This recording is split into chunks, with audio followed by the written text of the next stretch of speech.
Morning, whatever time of the world, time of day it is in the part of the world that you're in watching us today. This is part of the Global Learning Festival, so we're expecting people from the four corners of the globe to be tuning into this tonight. But we also have a fantastic audience with us in the room. Please let yourselves be known. Unprompted, you see there, very well-trained audience. Please, I'd like to welcome you to Derby, for those of you who aren't here, and for those of you who are here, thank you for coming out today. What we've been doing in Derby over the last 4, 5, 6, 7, maybe even up to 10 years, is reflecting on what education and learning means to us as a city. And today's event is not one where you're going to find answers to all of the questions and the challenges that we have. And actually, we might be raising more questions about the challenges that we have going forward, but it's part of a continuum. This isn't a one-off event. This isn't one thing that's going to solve all of the challenges that we have. But it is one of the ways that we're trying to come together to think about what learning means to us as a city and what that concept of lifelong learning means in all of the sectors of our society. So to give us an intro and a warm welcome to Derby, I'd like to introduce Professor Keith Macleay, who is the Provost Learning and Teaching at the University of Derby.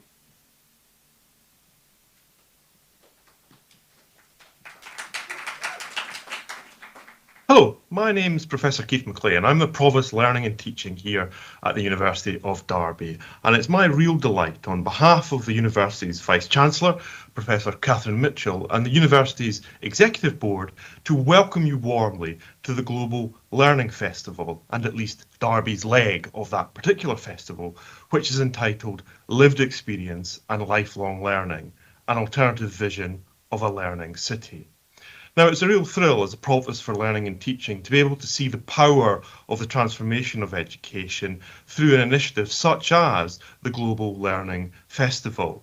Ever since Derby's inclusion in the network of UNESCO's Global Learning Cities, it's been a real powerful tribute to that of education to push forward the boundaries of understanding, knowledge and learning. And that is what this festival is all about. And in particular, with an accent upon lifelong learning, which is something that all of us need to be concerned with. And what is also an exceptional feature of this Global Learning Festival is the partnership working amongst institutions in Derby and indeed across the world. And it's my thanks to Derby Theatre for hosting the festival today. And if you want to find out more about the estimable University of Derby, then please go to the link in the website in the live chat function. But above all, please make sure you enjoy the Global Learning Festival here in the city of Derby. Thank you very much.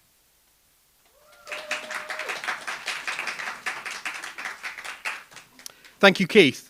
Now, all of our speakers today are going to do a brief visual description of themselves in case there are people watching who have visual impairments.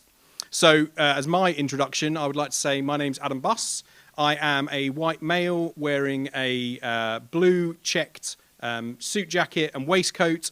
I have dark hair with grey flecks in my beard.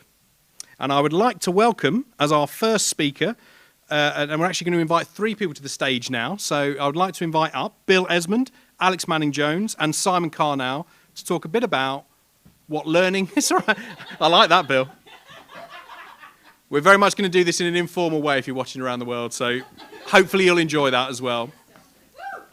Exactly.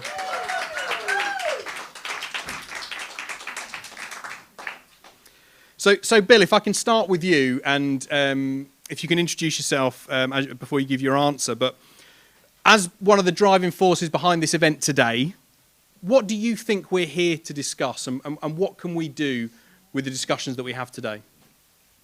Thanks, Adam. So, first of all, I'm Bill Esmond. I'm a researcher at the university. I'm not all that different from Adam in appearance, except that, you know, my hair's a little greyer and a little sparser, as is my beard, and, you know, I'm a bit smaller and generally more worn down with age than Adam is so far, okay? I don't know if that captures it for everybody. But to get back to the question, this is part of a global festival of learning that's taking place around the world. This is Derby's contribution to that event, which already started, of course, like the good old New Year celebrations. It's already started off in Australia, rolled through China, Guangzhou, we've been talking about earlier today, and, you know, carry on into the Americas tonight. Our focus on it, and we've titled this, actually, about a learning city with a difference. Our focus is probably a bit different from what people around the world might associate with Derby. Of course, everybody around the world will associate Derby with the Industrial Revolution, and we'll be thinking that now, at a time when we're thinking about a fourth Industrial Revolution and artificial intelligence and digital learning and all those technologies of the future, that might be what Derby has to offer the world in terms of learning. And those things are there, and they contribute to the sphere that we're talking about today. But what we're doing is centered on the cultural aspects of work in the city, and some of the organizations that are our partners, there's a list of some of them. It's not complete. Si's standing in front of some of them anyway. So, no, please don't feel obliged to move. But this is about partnership. This is about a range of organizations, of which you just see a few at the bottom of this slide, who have come together to try and create an environment in which communities are able to participate, connect, and co-create. And this is all about how we move forward. Alex will talk about this in greater detail as far as the opportunities area is concerned. Now, at the same time, we're meeting at a time of crisis. You know, we're standing in front of a slide of people having a great time, and I'm sure there'll be a lot to celebrate, and you're going to see some really talented people performing and presenting this afternoon. But we're meeting at a time of pandemic still, of economic crisis, of war in Europe. We're meeting at a time when people in the city and around the world, and particularly young people, face all sorts of difficulties. And we've got to think about how the world that we're presenting today relates to them too. So I echo what you said at the start, Adam. This isn't a place to give answers. It's a place to showcase some of the great work that's going on, but it's also a place for asking questions too. So, thanks, Bill.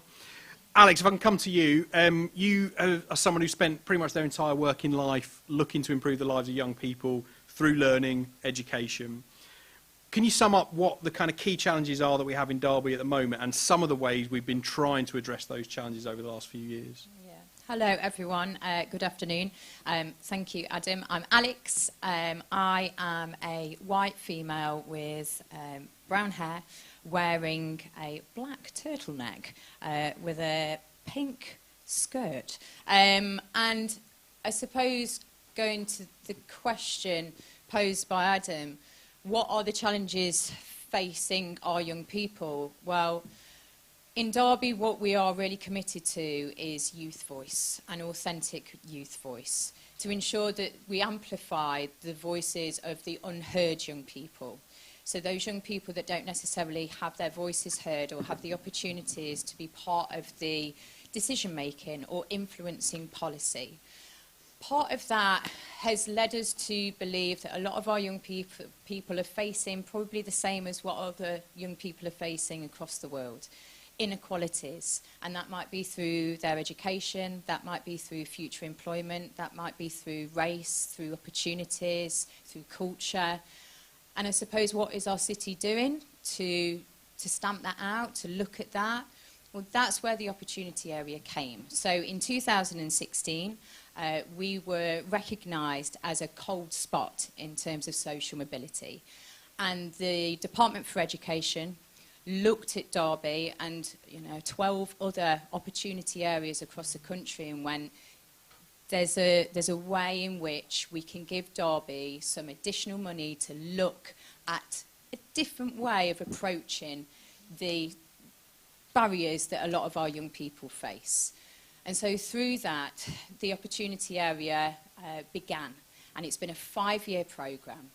led by partners across the city. It has absolutely been a catalyst for change, for social change, for cultural change, educational change, and actually it just made Derby sit up, and it made us realise that actually the challenges that our young people were facing were because of the kind of systematic changes that needed to happen across our city. So a partnership approach came together. We developed a new language, a shared opportunity to look at different ways in which we could really target and support the most vulnerable young people, giving them the opportunities and the chances that they wouldn't necessarily have had. And we continue that work. Through Derby City Council, they've looked at the opportunity area as a real change maker. And an opportunity for us to answer questions, have questions to challenge, to also give our young people the opportunity to be at the heart of co-designing and looking at the future opportunities and how we can support them as future leaders in our city. We're looking at our new vision for Derby, not only as a UNESCO City of Learning, but also our vision as a city council. Local authority has a responsibility for creating social change. So we are looking at creating a resilient city, a vibrant city, a city that is green, and a city that is ever growing. And there are kind of real themes. And a lot of that has come from the Opportunity Area programme.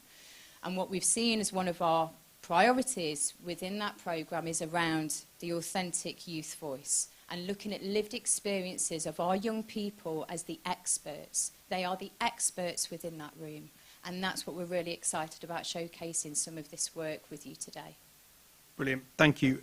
Now, Si, you're someone who works for Derby County Community Trust, which many of the people in here will know, but around the world is something which is directly associated with Derby County Football Club, which is another brand that people might understand a bit more. You're not an educationalist by trade, but a lot of the work that you and your organisation does is education and learning led. How important is it as a city that we don't just think of education being a place that happens in schools, universities, etc.? Good afternoon, everyone. Simon Connell, Head of Community, Derby County Community Trust. I have a nice grey blazer on, quarter zip black jumper, probably chinos are a little bit too skinny for a man of my age to wear, balding hair, and a greyish, blackish stubble. Just to answer your question, Adam, I think I'll go back kind of 6 years before the Opportunity Area. So Department for Education came to see me, and Derby had been identified as a cold spot, as Alex had mentioned, and they came to see me to get my view on the city and the challenges that were faced. And when I had that conversation with the FE, I think we were talking about different things. They were talking very much around school improvement, and I was talking about community. I was talking about social capital, cultural capital, about ambition, about broadening horizons, all these different kinds of things. I think 6 years ago when I met with DFE, I think they were in a different place to me, and I think so that first year I didn't really have a big role to play with OA. But I think after the first year, I think there was a recognition at board that actually to get that improvement, that attainment that they wanted in schools, they'd got to look at things much more holistically. It wasn't just around better maths and English. It wasn't just around a stronger curriculum. It wasn't just around leadership in schools. There were so many things outside of school that would affect that young person, that community, that whatever that might look like. So I was asked to sit on the board at the end of the first year. And what was great about that board was that they were really responsive to other voices. So even though a lot of them were educationalists and that they were really focused on, okay, what's a fundamental building block of social mobility? Good numeracy, good literacy. If you've got those two, you can fly. Well, actually, it helps, but it's not the be-all and end-all of everything. So they allowed me not to disrupt in a difficult way or a restrictive way, but actually to challenge their thinking. And over that period of time, you know, if they hadn't have looked beyond that group of educationists, if they hadn't welcomed organisations like the Trust and our DSET partners, our cultural partners in, there wouldn't have been a This Is Derby. There wouldn't have been an inclusion programme, because the recognition was that school's such an important part of a young person's life if they go. If they don't go, what contribution can it make? And that's not the school's fault. It's not the young person.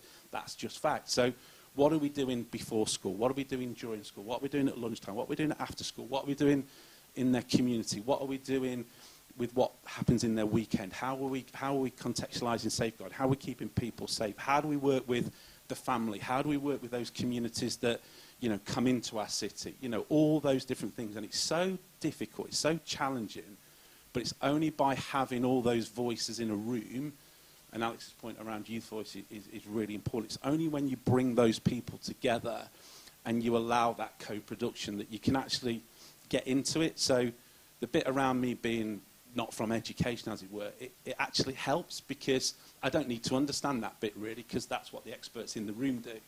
You know, what I bring is something different, and then what our cultural partners bring is something different. The youth voice is something different, and by creating that environment where that all goes into the blender, if you like, that's when you get things like This Is Derby and the great work that our cultural partners are doing. And again, it's a challenge. So broadening horizons is a real challenge. That activity know-how. So what my two boys might want to do at the weekend because of the experiences they've had is very different to a young person from some of our more challenging communities. So how do we broaden their horizons? How do we make it so if they want to go to Oxbridge, they can. Likewise, if they want to go to Derby Uni, they can. Or they want to get a job at Rolls-Royce, they can. Or they want to be a music producer. What do we need to be able to create opportunities for them to fulfill their potential? I'm going to steal something that Adam says quite a bit. You know, it's really resonated. The first time I heard him say it, it just kind of clicked with me. This thing about talent is everywhere, but opportunity is not. And I think that's the best thing I've heard for such a long time. Not as an anecdote to throw out things like this, but actually, I see the people in our city and I see the talents that they've got. What we need to do is create those opportunities for them to be able to demonstrate that talent for their career, for their education, whatever that might look like. And the only way to do that is through engagement, through co-production. So that's the bit that I bring as a non-educationalist, I think. Cool, thank you for that. Just on that quote, because I have to always credit the person who said it to me first, one of my mentors, John Newbig in OBE, who was one of the founding forces around Channel 4 a long time ago, etc. He said it to me, and part of the reason he spoke to me about it was he was travelling around the world talking to cities and places that were using creativity, arts and culture at the heart of their development. And it was a phrase that kept coming up, and all of them saw the benefits of when you look wider than just what's already happening and the people that are already elevated. I am looking at my phone throughout this event, just so you know. It's not because I'm really bored, and it's not because I'm playing a game. Those things do happen, but not right now. I'm doing it because we're taking questions online that we're going to be asking our panellists as we go along. But there's obviously an opportunity for you to ask a question. But I will kick off. If the three of you could just step forward a little bit, just in terms of best access for the camera. The question that's come in is that a lot of the things we're talking about here are about Derby and the specific things that are related to Derby. How often, in the conversations with young people, do those big global issues around things like climate change, diversity, inclusivity, artificial intelligence, those big global issues that we're all wrestling with, how often do they come up in the conversations? Whoever, yeah. All the time. I think we're going to be talking about our Future Leaders programme a little bit later on. And a lot of those young people are passionate about climate change. They're passionate about diversity. They're passionate about the Black Lives Matter movement. They're passionate about how do we create an inclusive education model. They know that these are massive global issues, and actually this platform is an opportunity, I would say, to also reach out to other young people, other countries that are also seeing and facing these similar issues, because a lot of our young people want to connect globally and internationally with others, because these are global issues that we all know and that we've all realised, and actually this gives us an opportunity as a city of learning to look at how other cities across the world are dealing with these issues, but also how do we connect as a global community. They're exactly the same issues as what other young people are seeing and facing in other countries, but people might be doing things in a very different way. And actually what we're very good at in Derby is sharing our best practice, asking those questions, but also trying to connect with others. And I suppose it's an address really to reach out to any of the kind of the global audience to say, we have those young people, we have similar issues, please do get in contact with us, because it'd be wonderful to be able to connect internationally.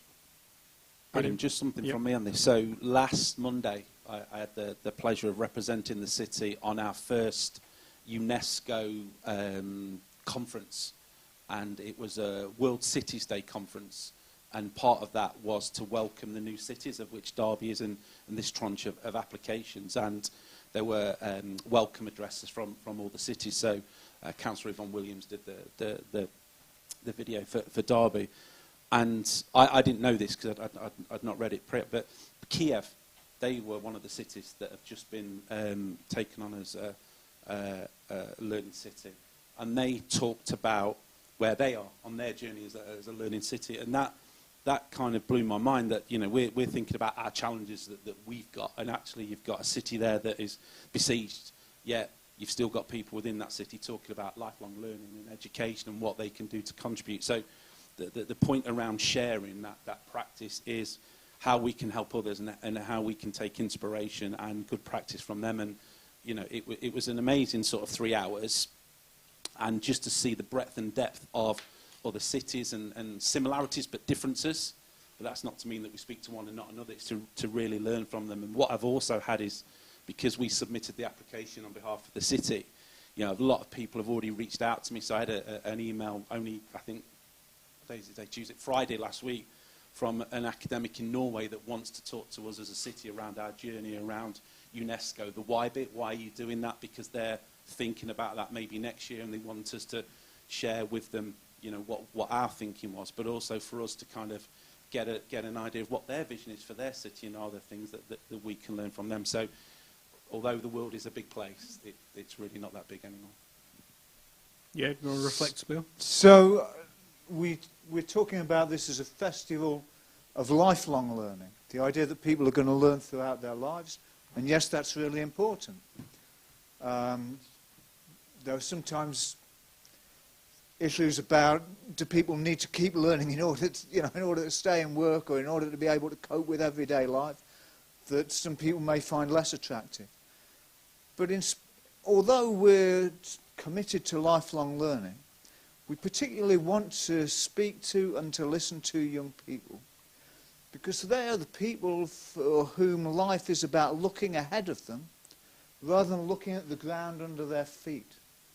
And unfortunately, we only have to look at the weather, for goodness sake, to see that we are teetering on the edge of all sorts of possible disasters, if not apocalypses. Some of us will probably survive or may escape the worst effects of them.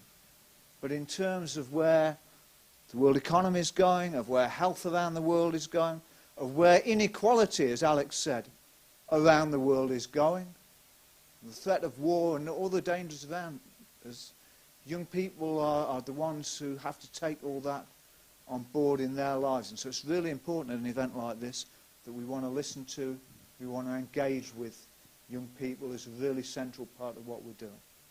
Brilliant, thank you. A round of applause for our first three speakers.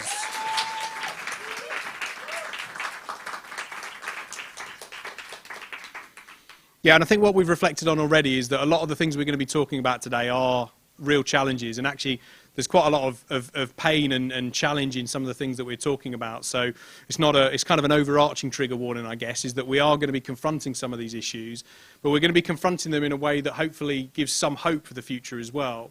And it's not lost on us as well that, you know, I'm not going to get any younger as we go on throughout this event, but the panellists are going to get younger, no offence to our first panellist, as we go through. And we're also going to be reflecting on, we're going to be reflecting on some of the voices that have come through. Now, one of the things that we've been doing as a city that's been driven by Dr. Rhiannon Jones, who's our next speaker, is finding different ways to engage with and communicate with communities throughout the city, and particularly young people. And I'd like to invite Dr. Rhiannon Jones to come up and explain a bit about how that's been happening. Thank you, Adam. My name is Rhiannon. I'm a white female. I have blonde, short hair with a fringe, and I'm wearing a pink dress. So I've been invited to speak to you about our journey as a civic university and what that means to us in Derby and Derbyshire. So as a university, we are progressive, we are future-focused as an institution, and so that really has close synergy and supports that idea of lifelong learning. And the role that we have as a civic university is really important in terms of working out who we are, what we want, and most importantly, what we need. So we've been able to secure a partnership with these fantastic organisations, and they are known as our signatories. And they've all agreed to work closely with us at the university in order to drive forward change and to help us with making decisions that will have, as we've heard already, that will have a generational impact on the young people, so the future leaders who work, who live, or who visit Derby and Derbyshire. So together we've been developing a vision for Derby and Derbyshire that embraces how we can operate as a civic university and really put that at its beating heart. So yes, we're the University of Derby, but I like to say that we are the university for Derby and for Derbyshire. We believe in lifelong learning, we believe that education should be accessible for everyone, and that as an organisation drives all of us to work hard, to work together, to secure our future, to drive ambition, to bring that positive change, and to make a positive environmental impact, support health and well-being, and to invest in culture as a driver for change. So where did this come from? So the UPP Foundation examined the relationship that universities were having with their place. And a report was created, which was quite aptly titled Truly Civic. And in that report that was published in February 2019, it really acknowledged the ways in which universities had the potential to add strength through their connection by really being embedded and invested in the people and the place in which they were located. But what the report also acknowledged was that there wasn't, across the sector within higher education, there was a lack of strategic thinking about how they were doing that. So Derby responded, and I have to say I always take great pride in saying that our Vice-Chancellor was one of the first to make the stand and to say, we want to be a civic university. We want to have a clear strategic vision and strategy in place in how we can serve our community to the best of our ability.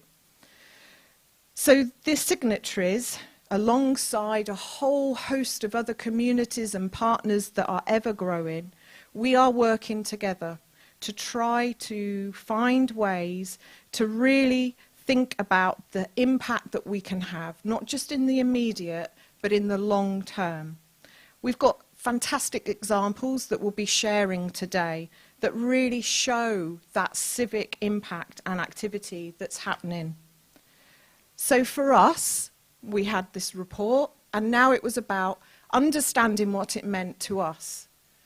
So the university hosted a range of panel discussions, face-to-face meetings, focus group sessions, surveys to really try to understand what being a civic university would mean to us. And as you can see, these were the key things that came out of that consultation period. And then this happened. We hadn't anticipated the global pandemic. But while the momentum was there with wanting to be a civic institution, the pandemic merely magnified the way that we were needed, the way that we wanted to respond, and the way that we wanted to support our local communities. And so I think it galvanized the energy, the enthusiasm to really invest in being a civic university. And out of this period, that we're still very much in, the pandemic, it's about how we can now work to really support social change and create transformational civic regeneration. So we're ambitious, not just for our students, for our staff, but for our whole community. And we see the university, we're very much an applied university, in this place serving our people. And we recognise that, like we all had to with the pandemic, to adapt, to be responsive to the world that's ever changing around us and to the environment in which we operate. So you can see our Vice-Chancellor made a very clear statement around the intention to be a civic university. And there's also a comment there from Richard Braber, the director of the UPP Foundation that commissioned that Truly Civic report, that shows very clearly about how universities can make a real difference to the places in which they are located through reinvigorating their civic role. So this is the framework that's now there to support the national network of universities. It is a growing network, so the number of universities that are signing up to be a civic university is increasing at quite a pace, which is fantastic. And you can see that at the core there are, the social, the environmental, the economic, the leadership, those well-being cultural values there. And then wrapped around that, it's about how we're mapping that, how we're resourcing it, how we're evaluating, and how we're learning. And that's the really key bit for us. What are we learning? How do we keep growing and developing? So we have 5 core goals which are driving and underpinning how we are going to be a civic university. And at the heart of that is all of us. It's all of you. And it's thinking about those connections. How do we make things happen to attend to delivery against these core goals? And how are we able to lead the way through innovation, through research, and through lifelong learning? So we have a shared determination, and I hope that that gets translated to you at home watching on screen, that there is a real buzz and energy and enthusiasm and a passion for what we do.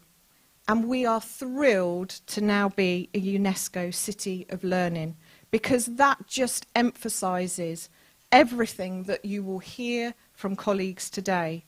And I hope that you will all share in the pride that we feel about our people and our place.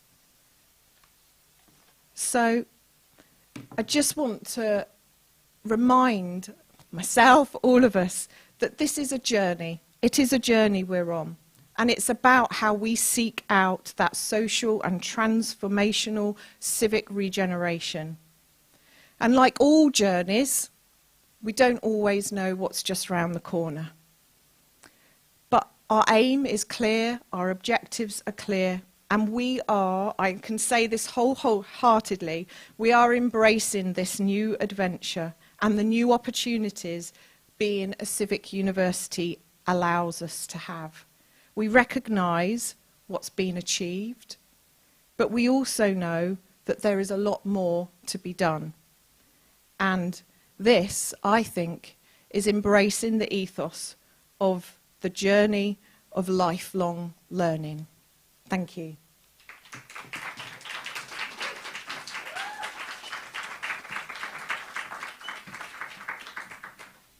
Thank you, Rhiannon. Yeah, a reminder to all of us that we are here to learn. And the next section we're about to go into, you're going to get a lot of information in lots of different ways, with some really exciting elements of performance, some video content, and all kinds of things. And then we'll have a break after that, just to give you a chance to stop and reflect on what we've heard so far. But just a quick reminder for those that are online, if you do want to ask questions, please just post that under the YouTube link that you're on at the moment, and we'll be taking those, and they'll be fed into me, and then I'll be able to ask the questions. So please do send in your questions. Without further ado, I would like to invite up to the stage Caroline Barth, who's then going to introduce a whole plethora of other speakers. Hey, thanks, Adam. Hello, my name's Caroline, and I'm the Creative Learning Director here at Derby Theatre. I'm a blonde, sometimes blonde, but not so blonde at the top at the moment, but a blonde woman with mid-length hair and wearing a blue dress. So, yeah, thank you very much. Really excited to hear all of the stuff that's happened so far and really feel where Derby Theatre sits within this picture. This is a really old quote, but I think it's still really relevant. Lynn Gardner of The Guardian wrote that Derby Theatre is increasingly the most crucial theatre in the region because of its emphasis on learning, nurturing and nourishing. And I'd like to add to it with a more recent quote that she said, which was working within and with the community in deeply embedded ways. Not short-term projects, but in it for the long term. Putting money, time and care into the way you work with the community and also the way you support artists. It is all connected. Comes down to living your values. So it's kind of a little bit what I would like to reflect on today in relation to Derby Theatre. We are, for those people who don't know us, we are a producing theatre in a shopping centre. So you walk through a market and then you come to the kind of quite unimposing doors of Derby Theatre. And the idea of that was that it's part of a shopping centre where everybody comes and everybody can walk through our doors. And that's absolutely what we embrace. We receive work, we produce work, we hire our theatre out, and we work in partnership with many, many people. One of our key partnerships is, of course, with the University of Derby. And Rhiannon's just mentioned and talked very eloquently about that civic agenda. And that's been in place way before the university signed up to become that kind of civic university more formally, because they actually bought this theatre and said, this is going to be a learning theatre. Nobody really knew what that meant, but over the last 10 years, we've been trying to work it out. And the way we've been trying to work that out is alongside other people. Have I done that right, Leanne? Yeah, wait, that way. Hey, so talking about living our values, as Lynn Gardner did there, I think really resonated with me because that's the way I think we operate. So we're about placemaking as well. We're about starting from our community, and the people in our region are the focus of everything we do. This photograph you see here is from a production called Homegirl that was actually 2 years in the making because of the pandemic. We had to pause and then remount a year later. But that work didn't go wasted because it came from an idea from young people who are care experienced and were meeting online during the lockdown and reading every week a book by a man called Alex Wheatle. And this book was about care experienced young people. So it really kind of echoed and resonated with them. And it was the best book club in the world because Alex himself would turn up every week and join the young people and discuss his book. Then it became part of an idea to make it into a production.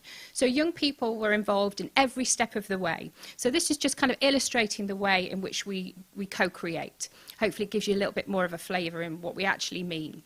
So young people who we call future creatives were mentored by industry professionals in all the different aspects of putting on a production. So the photograph you can see here, these young people were performers working alongside professional actors in this story of Homegirl, which told the story that really resonated with many of those young people, and all of them in a broader sense. But it was actually about care experience, and many of the performers here you can see are care experienced. So it was a really fantastic journey and embraced so many aspects of theatre making and grew as it developed. One of the quotes that came from a young person who was in it, who was learning disabled, said, "My experience on Homegirl and being part of the Imagine group was a fantastic experience for me. Working with all the amazing actors and actresses in that production was a wonderful experience. I was so happy that I was finally on stage performing to the audience and also to the wonderful teachers who helped and supported me during the productions." So it just gives you an idea of the impact that that work, something like that, can have on a young person's life. The work we do starts with early years and goes all the way through to adults, and also international work as well. I'm really excited to hear about this connecting globally, because I feel like as a country, Brexit has made us potentially feel very cut off, certainly from the rest of Europe. So we are part of a project called Connect Up, which is with European partners and was put in place before Brexit happened. Makes me tearful to say. We are still part of it. It's a 3-year programme, and we're going to be taking young people to Palmella to share their ideas with lots of other young people in the next few months. So we are still part of those connections, so it's really exciting to be reaching out even more broadly through this opportunity.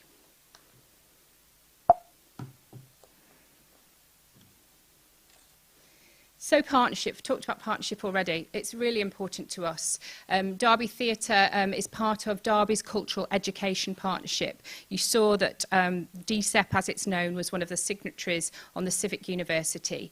And culture as a driver in this city feels like it's always been important, but is really gathering momentum.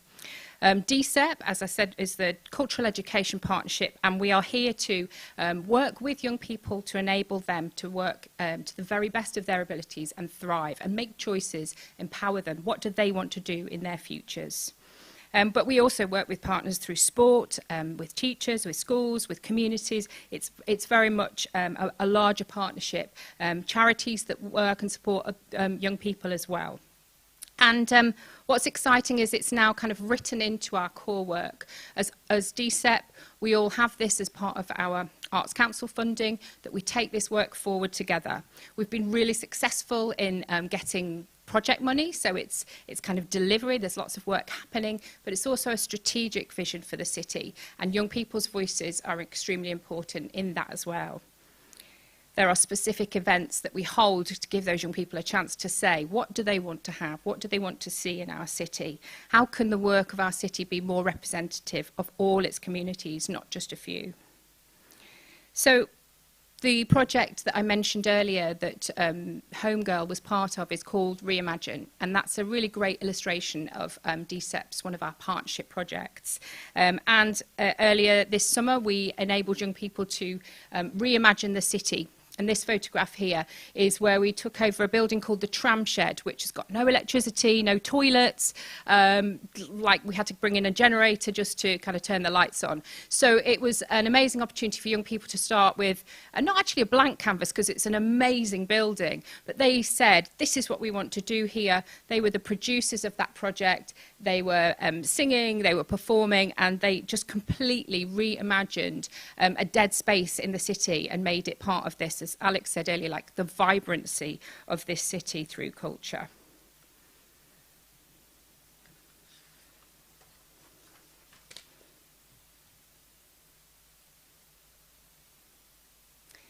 I've mentioned already that giving young people opportunities is really what we're all about.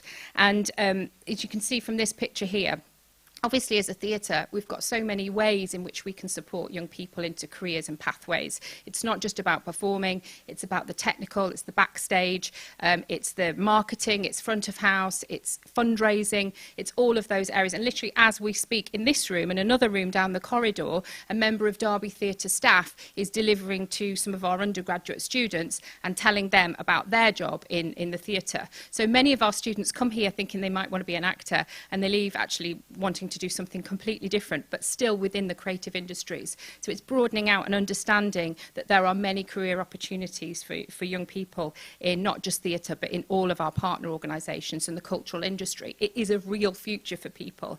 And what young people say to us is that they would love it if people understood the cultural barriers to that, and the fact that perhaps parents and teachers and the people that they are most surrounded by don't necessarily understand those opportunities. So we're working hard together to enlighten and shine a light on the kind of opportunities that there are for people. So I've just kind of pinpointed a few projects, but you're going to hear now from Sam, who is working on a particular project, again, a huge partnership project, but just to give a little bit more detail of some of the work that we do in the project. So welcome Sam Rushton to the lectern. Thank you very much, Caroline, and thank you. It's so lovely to be here. My name is Sam Rushton, and I am a white female with blonde hair, tied up in a ponytail and a little bit of a side fringe. I'm wearing a denim blue dress, which has got a top underneath with black sleeves and a white polo neck. So as Caroline says, I'm here to talk about Derby Can, the Creative Arts Network. And this was a pilot project that was initiated a few years ago and funded mostly by the Arts Council, with a lot of funding from Paul Hanlon Foundation and the University of Derby.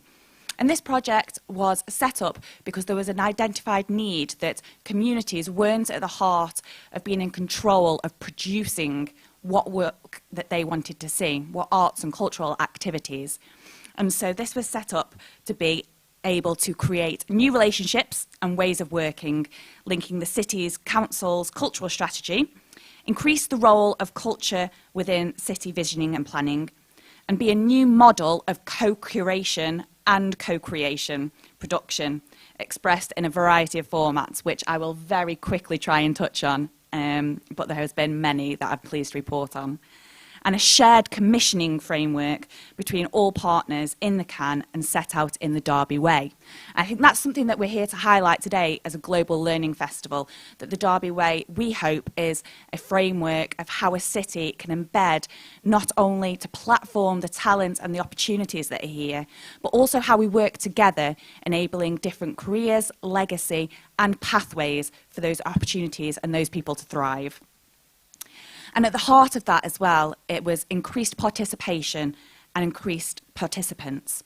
Because it was identified that, yes, it's great that we do have the same sort of people applying for projects, coming to see work, entering through our buildings.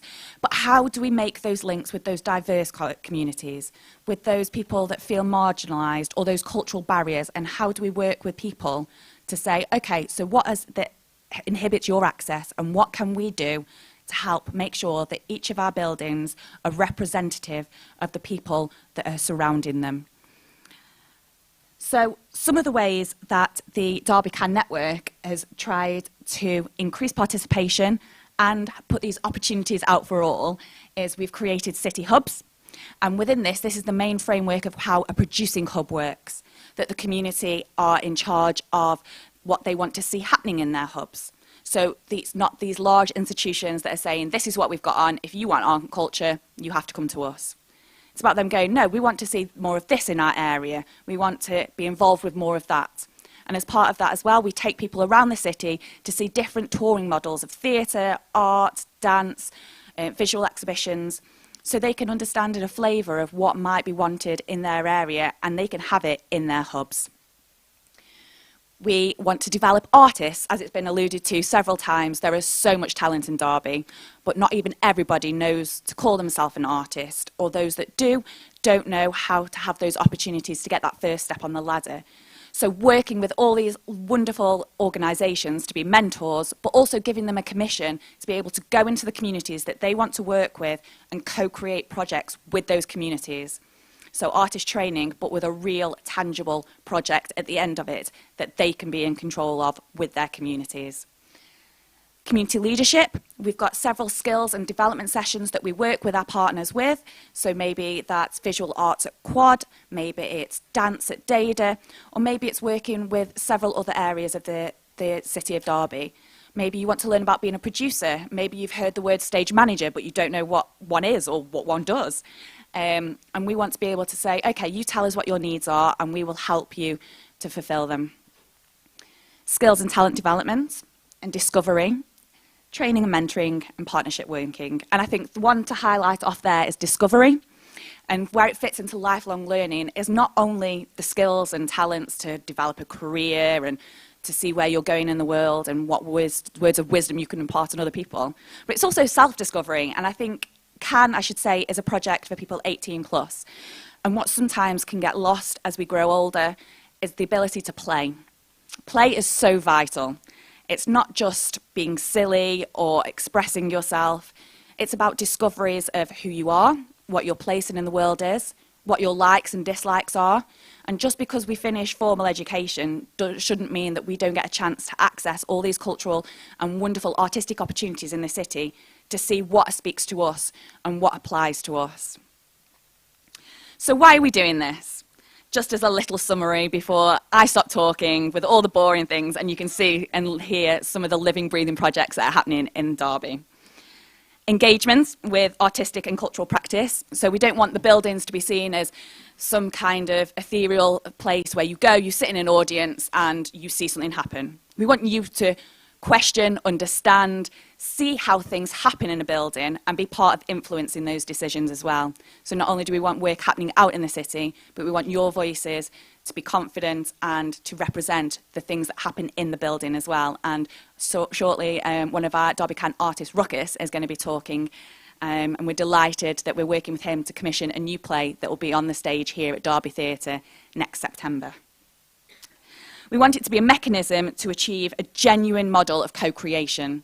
And I'm going to talk briefly with a little video shortly about Over to You, a festival that we held just a few weeks ago. Co-creation isn't just about us asking for ideas. It's about you being with us every step of the way and influencing how those things work. And a place where everyone is welcome, not just a few. So now I am just going to show you a little title card of some quotes. There was one that sticks out. So these are from artists that have worked with community members. They are from commissioned projects and the participants taking part, and from just general members of the public who have come and seen something or been part of something and had a really great experience. And the one for me was one of our participants that said, I could cry what this has given me. Every time I think about it, it is overwhelming in such a positive way. Thank you so much. And I think what Caroline was just talking about with young people feeling like there's barriers to access culture because it's not a viable career or it's not seen and valued as the way it should be. This was a particular older lady who had always got told that she couldn't be able to perform, she shouldn't be following this as a career, and she shouldn't now be learning these skills because basically it was a waste of time. Whereas what we did was she was part of a huge outdoor festival that had over 2,500 people attend and learned a host of new skills that she's already told me she's applying in her day-to-day life now. So talking to that festival, over to you. I can't say it any other way. I always have to go, it's over to you. I'm just going to play you a little promo video of the festival and tell you a little bit about it as an example of co-creation that Derby Can has been using within the city and partnership working. And these are just our contact details. Should you wish to ask any questions, get in touch. Or if you are a member of the audience today and want to get more involved with what's happening, please do feel free to contact us. We'd love to hear your voices and your opinions. So Over to You was an outdoor festival in partnership with a company called Revel Puck Circus. We had performers, we had people working backstage, we had people mentoring, and we had people co-creating their very own show to be part of this.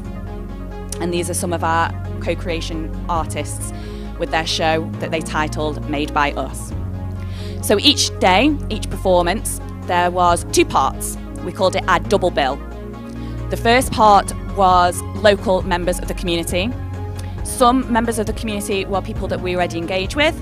Others, we opened up slots for anybody in Derby to apply and had a community programming group who chose which ones they wanted to programme in their festival. The second part of the festival was the brilliant Revel Puck Circus. with their great show, The Wing Scuffle Spectacular, bringing high-quality performances in Markeaton Park in Derby to local people with a very low cost, subsidised by the project. We had a variety of performers from from BMX riders, we had katak dancers, we had musical theatre, we had juggling, we had aerial groups, and it was a real mix of hip-hop, rap and different diverse artists that are in the city. Community members also designed our marketing campaign. We had outdoor performances some nights, we had community consultation. But what the main thing of the project was that we're celebrating the people of Derby, being created by the people for Derby, and that everybody had the chance to perform on a stage or live out their dreams of being a performer, a practitioner or an artist. And within this as well, we ran a t-shirt competition where a local young person designed the t-shirts that you saw some of us wearing.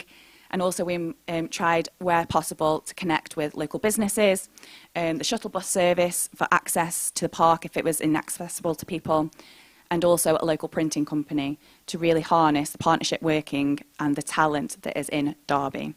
So without much further ado, because I'm sure you're bored of hearing about all these wonderful things and you just want to see some of them now, it wasn't without its challenges, I should say, as well, and I'm continuing to learn, which I'm very grateful for. So we've got two examples today. We've got the wonderful Beth from a company called Maison Fou, who is one of our commissioned artists to work with a co-created project in Derby. And then following on from that, we've got an artist, Ruckus. So without further ado, I'd like to hand it over to Beth. Over to you. I can't stop.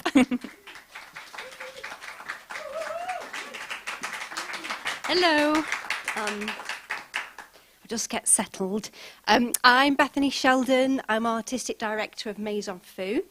I am a white female. I've got shoulder-lengthish hair. It's light brown with a bit of dip dye on the end. I'm wearing a Choose Love t-shirt and an orange long floaty jacket thing.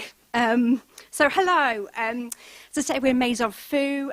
We are a small independent arts organisation that has been going for about 14 years in Derby now. It'll be our 15th birthday next year, whoop.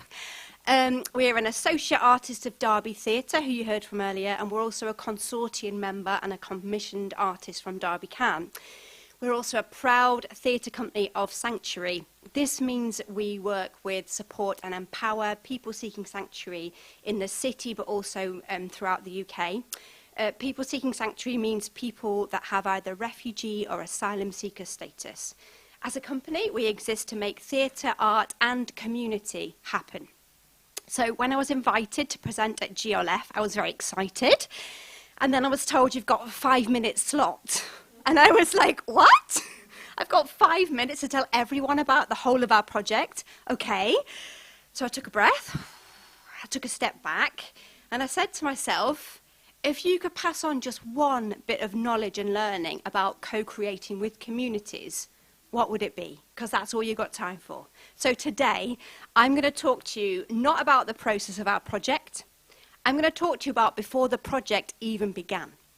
I'm going to talk to you about laying the right foundations to co-create. So I'm going to focus on building a micro-community within the community itself to co-create with. And this is one of the pictures of our amazing community in action. All the pictures you'll see today are of our Creative Sanctuary group, our micro-community in action. So I need to do this now, don't I? Oh, there we go. So, building a micro-community. We've found a genuine co-creation takes months, sometimes years to build. For us, it's not just about working with a community for a couple of sessions, parachuting in, collecting their stories, and then making work out about it. For us, it's about building a micro-community within the community itself to work with right from the beginning. This takes time, it takes investment, and it means making a long-term commitment to that community. The slide. To genuinely co-create with equal voices at the table, everyone needs to feel equal, right? They need to feel like their voice matters, like what they have to say is important. This can only happen over time. This can only happen if there is genuine trust built in the group. And when working with communities that may have experienced a number of traumas, who are living very unstable lives, like the communities we work with, this trust building does take time.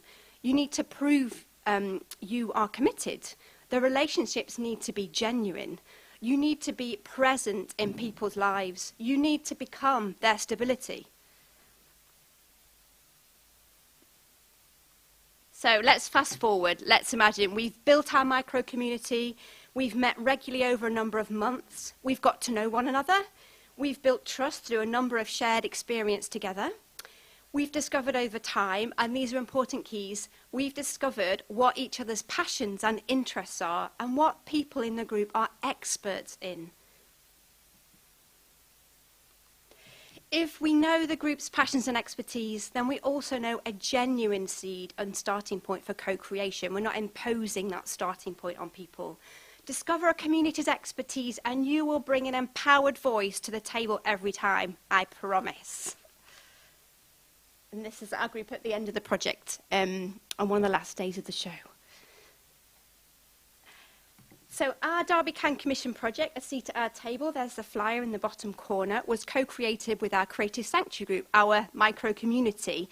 We created it after a 12-month period of regular community building sessions and activities. We spent a year getting to know each other before we made art together. Through this time, we discovered a passion and expertise the group had in common, which was cooking, sharing dishes from their homelands with each other, and of course eating that gorgeous, delicious food too. When we touched on this subject matter, we saw their eyes light up, their voices became louder, more confident, stories began to fill the room naturally. They instantly became the expert at the table. They knew far more about their specialist subject than I did. And we knew at this point we were all ready to co-create together. So, our key learning we'd like to pass on in this quick 5 minutes a day is before you even begin to co-create, invest your time and energy in building the micro-community first. I'm going to let our group have the last words and finish with a quote or two from them about what this project, group and community means to them. This here is Gerson from El Salvador, and he said, "To have people come and take time to listen to my story means a lot. This project has given me the opportunity to show and bring who I am to the table. These opportunities don't come around often, maybe never, so thank you." And our next slide is from Nazarene Samavi, who's our community ambassador. We've worked with Nazarene for 5 years now. She has been living in the UK for around 20 years, and she's originally from Iran. So she helps as an ambassador to bring people to the group and supports them and helps with that bridging for people that might feel anxious. She said there's a lady new to the group. Before she came, she had anxiety and depression. And today she said, "Thank you so much for inviting me." She told me this morning she rang her mum back in Iran and said, "Mum, I've finally found another family."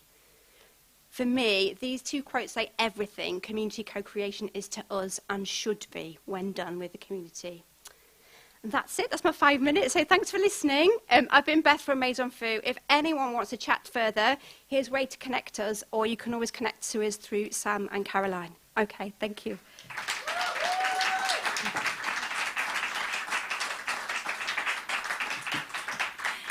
Thank you so much, Beth. That was absolutely wonderful, and it was a fantastic project to come and see and feel. So yeah, I hope you all got something from that. So next up, talking about going out and people being their own experts, Derby Can, as well as developing a model of partnership and learning with each other's cultural organisations in the city, really want to platform local talent, local development, but also the people that know their communities best. And like Beth was saying, it's not about us being able to parachute into a community, it's about going to the community and equipping them with the tools and the opportunities themselves. So up next, we've got the wonderful Ruckus, who is bringing, yes, who is bringing his first commissioned play to the Derby Theatre stage, which is a co-production between Derby Theatre and Derby Can next year. And I will hand over to him, but you're in for a treat because he's got a little performance planned first. So, Ruckus. Hello. Nice to see everybody. Hello, everybody at home as well. I'm just going to start with a little performance. Thank you, Sam, for the introduction. You always do that and then kind of put pressure on me. It's like, oh my gosh, now I've got to actually do something. So I'm just going to do a little song. I'm going to start with a song because it's just good to do that and change the energy in the room. Before I start, though, I want you to kind of help me all, and also at home. When I say let it go, let it blow, I want you to say, and I go, let it breathe. I want you to go, breathe. We're going to try this before we start. Let it go, let it blow, let it breathe. It's breathe, Alex. You said breeze. Well, that's cool. I like you changing the words. All right, let's roll. Let it go, let it pass. Let it pass. Let it leave. Yeah, let it go, let it blow, let it. And your world turns out to be Try and get it. Yeah? a place where you can breathe. Let's go. Yo, I got to. Let it go. Yeah, let it leave. Let me breathe. Let me achieve these dreams my mind's conceive. Forced interweave, I know I'm misconceived when I'm a cool and ease and just breeze. With just these words of verb, this is more than a verse. I'm really being heard, but my mind won't let me. Let it go. Nah, it won't leave as I pause for a semi-breathe, yeah, and semi-lean. And if I never ever go, I got the wood, that's how I mean. It's been put off for too long. I'll be too, but it's time to move on. As long as I breathe, I can improve on. Can't win all your battles, you got to lose one. So brethren, just Let it go. Let it ready? Let it pass. Let it leave. Let it go, let it blow, let it breathe. Your world turns That's out nice. Your world. to be a place where you can breathe. Let's go.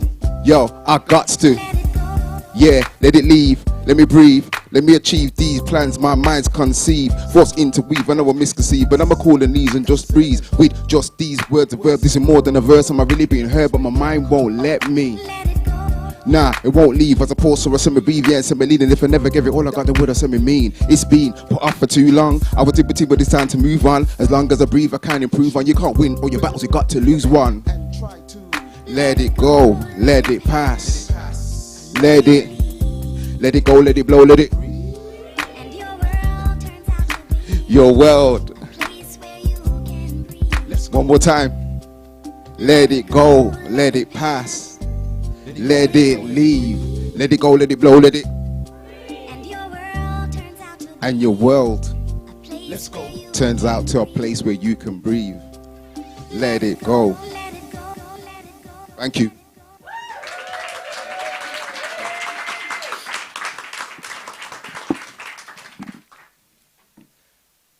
I got a confession to make. I actually I did the same verse twice. I don't know if you've noticed that, but I went into that. I was supposed to do a second verse, and I've done the second verse twice. But that's the beauty of performances. You're not supposed to let the audience know that you've actually messed up, but I actually done. But I'm just letting you know, yeah.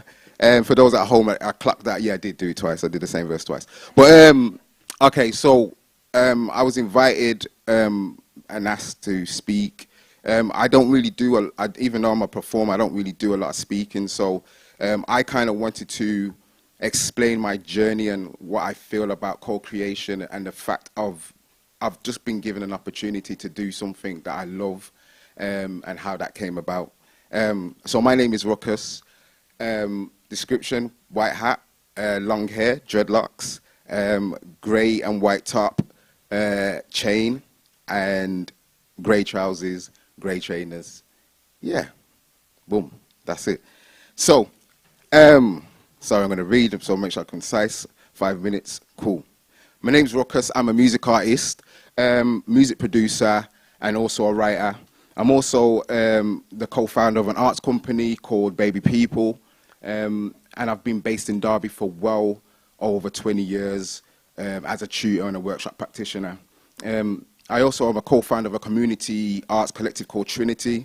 The Trinity Warriors are involved in that, and we took part in various co-creation projects with the then Derby Playhouse, before it was Derby Theatre, Derby Dance, but now it's Dada, Symphonia, and various other partners. The collective, what was created, or the Trinity Collective was created to provide a central point for local talent to gain access to the arts and showcase their skills. So for me, from an early stage, co-creation in the community has always been a big part of what I do from early, and very important to me. So me as an artist and me as a practitioner are two different things, and I think that's really what I want to kind of speak about, because the balance of real life and being an artist has its difficulties, we eventually have to sacrifice one for the other at some point. So just due to life, you want to make money, you want to try and, you know, provide, but then you also got this artistry that you want to kind of work on and develop, which is kind of difficult. Now, I love theatre. I loved writing, and I had opportunities from early to put on and write community shows using the youth from the community of Derby and surrounding areas. I wrote several community plays, was able to secure some Princess Trust funding way back.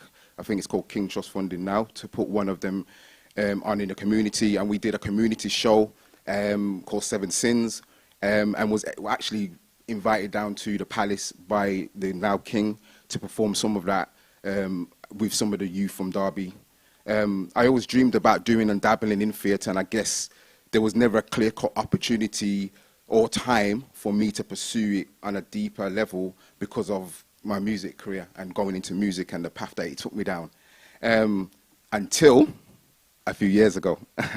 The opportunity came up to take part in some training with Derby Can and pitch an idea at the end of it, and it was for 12 weeks, and I thought, do I really have time for this? Will it be of benefit to me? And various other questions that we usually ask ourselves as an artist with busy work, schedules and busy lives, etc. We always ask ourselves, can we do these things? To cut a long story short, I'm so glad I did it. It was an inspiring, invigorating experience, and it was like a rebirth in terms of the excitement, confidence, and the new energy that I felt and that I was given. As an experienced practitioner or an artist, you get to a point of reaching a kind of plateau where you feel very confident about what you think you know. And almost you go into an autopilot in terms of your work on day to day, and you're just getting on with it. Being a part of Derby Can and that training, it challenged me, and it made me learn new ways of working. And I've been able to look at my artistry from a different perspective. Without this opportunity and project, I would not have been able to do that in this way, because of real life and on sacrifice. Because in order to spend time doing something, there's other things that have to be taken care of. I didn't win the commission, by the way, after presenting, but was given an even bigger opportunity. In fact, the chance to have my idea play on the main stage of the Derby Theatre. Literally, that's a dream come true moment for me. Now the learning process steps up even more. And even luckily for me, through the theatre's partnership with China Play, I was offered a place on their dark room program. And that's a program, if you don't know about it, basically it's a unique development opportunity for an artist that you're given time and money to experiment and basically consider and challenge your work and your creative practice. So I had basically, it was in lockdown as well, so I was doing this literally over Zooms and spent about which actually worked out well for me, so I spent 2 months instead of 2 weeks working with some of the top people in the theatre world. So it was a phenomenal experience. It gave me time, space, and most importantly, the opportunity to speak and question and learn from very experienced practitioners within the theatre world, with lifelong lessons. That's the key thing, because I think there is so much you can learn through a book, but there's so much that you can learn from just speaking with somebody and their lessons and the things that they go through, that they passed on to me. This ultimately shaped and influenced what I wanted to write and present on the main stage here at Derby. The result of that being Four Walls, a co-production with Derby Theatre and Derby Can, which is essentially a story, a piece that explores our sense of place, home, belonging, displacement, finding where you belong. This is captured by journeying through the lives of four complete strangers, desperately hoping to escape the four walls that seem to be closing in. And there is a theme of four within it all the way through. It was written as a multimedia experience because I wanted to really challenge and change how myself and how people like myself and culturally view theatre. So it features live music, but it's not a musical. It's a performance, it's got dance, and it had digital projection, all included in 1 hour of magicness. So I just made that up. But yeah, it was very important from the beginning to make sure that we collaborated with the local community. I do a lot of work within different communities in Derby through my work with Baby People, and I wanted to make sure that their voice was heard and represented on the main stage authentically, because for me it's about authenticity. And also artistically for me, this was a way to introduce the traditional theatre audience to hear from marginalized voices, learn cultural nuances and issues that we may face, and at the same time for the non-traditional audiences to learn and be introduced to the magic and the beauty and the culture of theatre. So it's a two-way learning process, I guess. We did this by having a community cast made up of various cultures, age group and genders, that were given the opportunity to be on the main stage for Derby Theatre. And then also we gave opportunities to the community and less experienced actors to audition for the main roles as well. So again, just trying to mix and make it authentic as possible. We started obviously this year. It's going to be next year, September. Due to unfortunate circumstances, it came to an abrupt end. I won't go too much into that, but that was also a very big and massive learning experience for myself as well. I want to finish off, because I don't want to keep everybody too long, by just a short thing that I wrote, which says, learning is life, learning brings light to life, learning brings self-worth, and we should never stop learning until we leave this earth. As we mature and grow, we believe we have nothing left to learn, and that's wrong. Because now I'm sure, in fact, I definitely know learning is and should be lifelong. Thank you.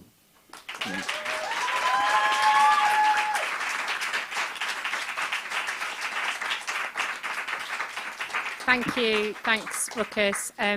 Just beautifully summed up the way in which culture in this city is embedding into communities and allowing those stories to be told, whether it's through dance, theatre, whatever art form. It's giving voice to those unheard communities. So thanks very much to that, Ruckus. Next, I'm delighted to introduce our next speaker, Tom Craig, who is the community producer at Derby Theatre, but represents many different projects. Today he's talking about Plus One, which is another example of giving voice to perhaps lesser heard communities and young people in particular who are in the care system and care experienced. So I'm delighted to welcome Tom to talk to you a little bit about Plus One. Thank you.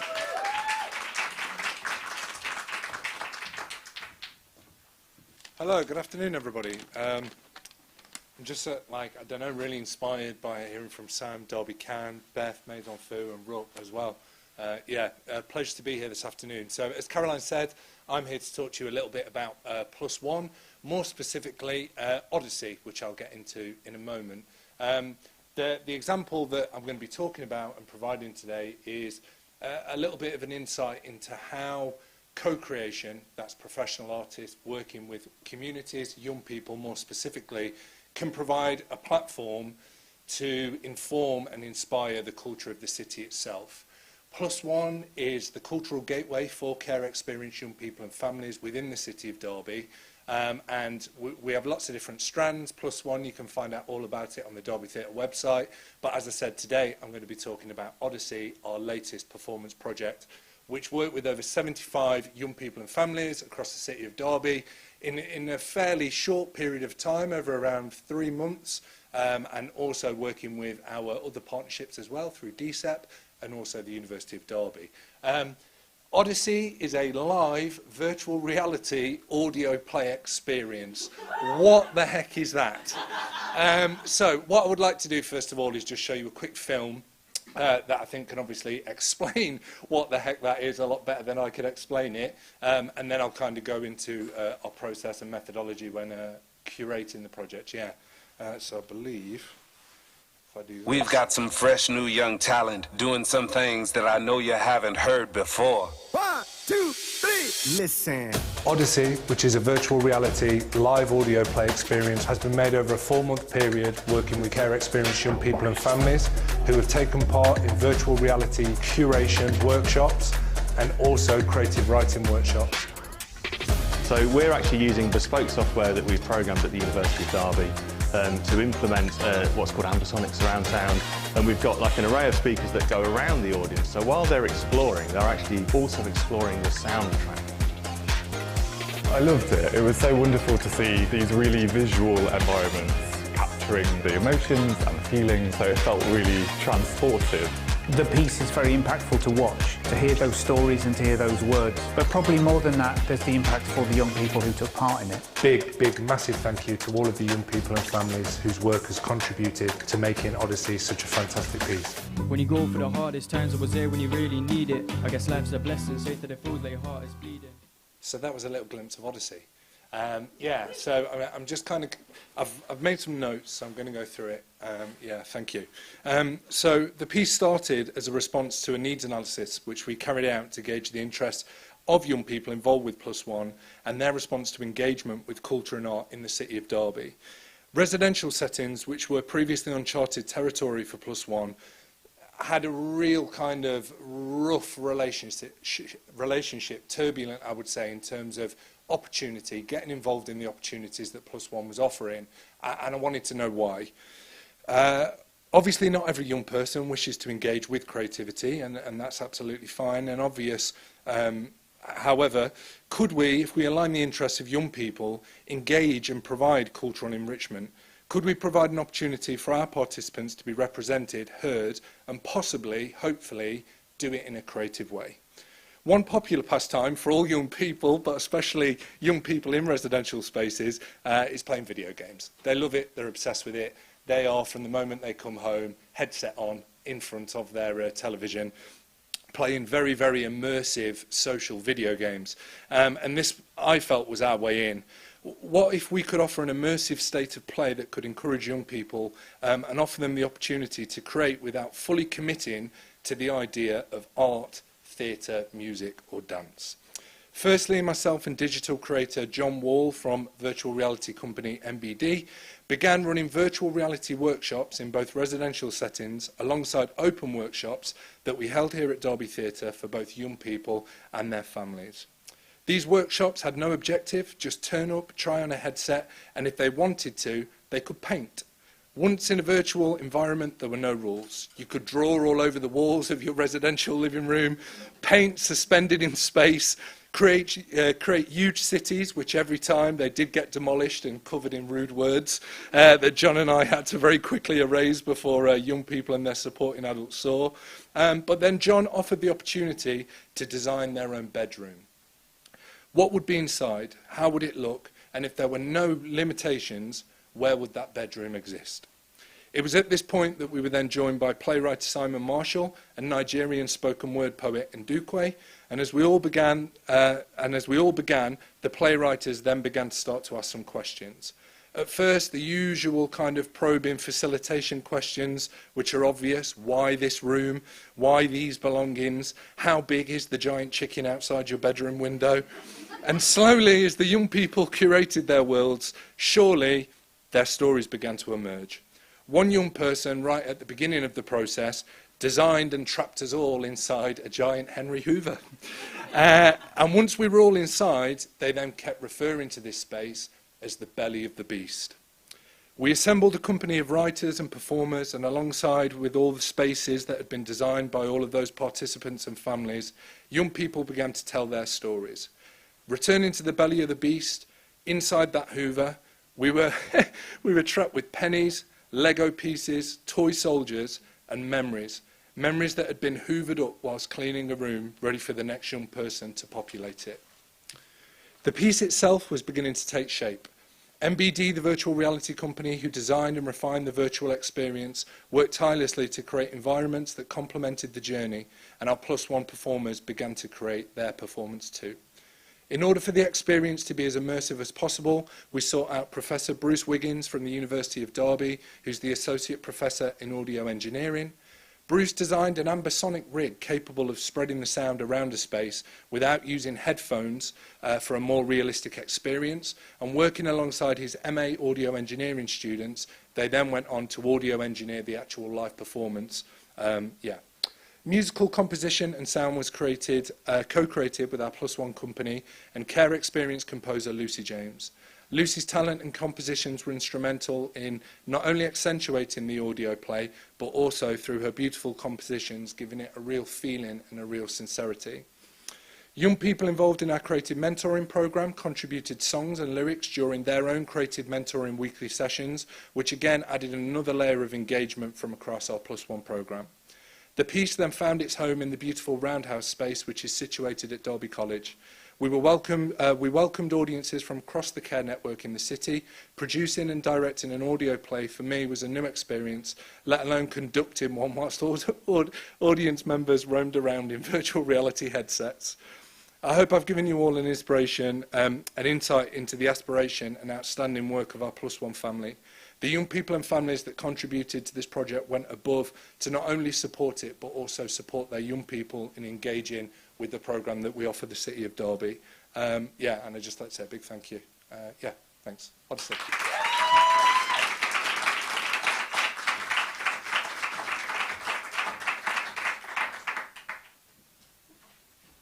And our next speaker is Ava Hunt. I'd like to invite Ava up to the stage.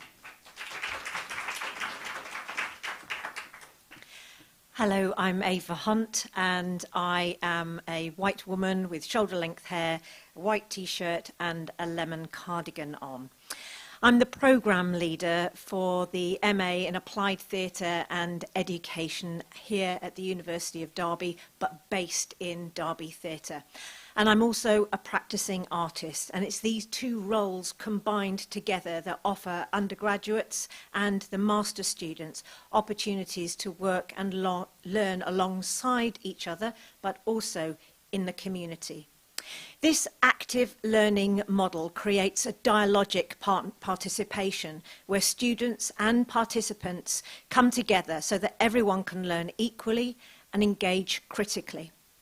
Creating a genuine process of inquiry, the students develop their practice, their research skills, but also about working not hierarchically, but with participants and how to position themselves so there is genuine dialogue producing rich, divergent and complex outcomes.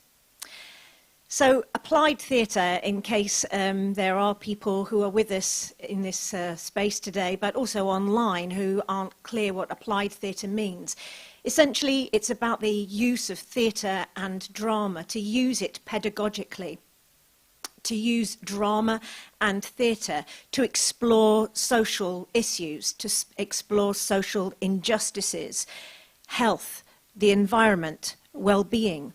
And it's about working with the most vulnerable young people and in those marginalised communities, developing those critical thinking skills, offering opportunities to be creative for those people who have the least access to cultural capital.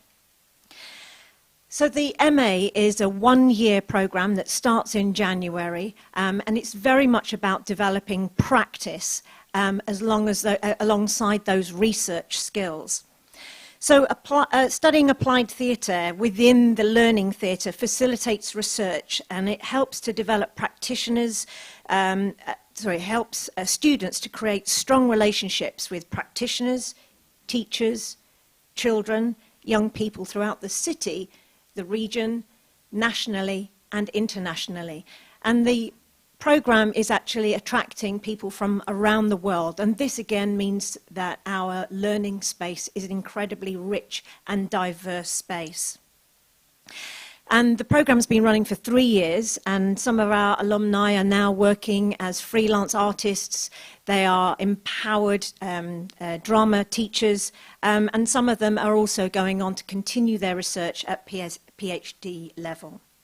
But it's the co-creative practices that are at the heart of all of the research that the students undertake and engage with that gives voice to our communities.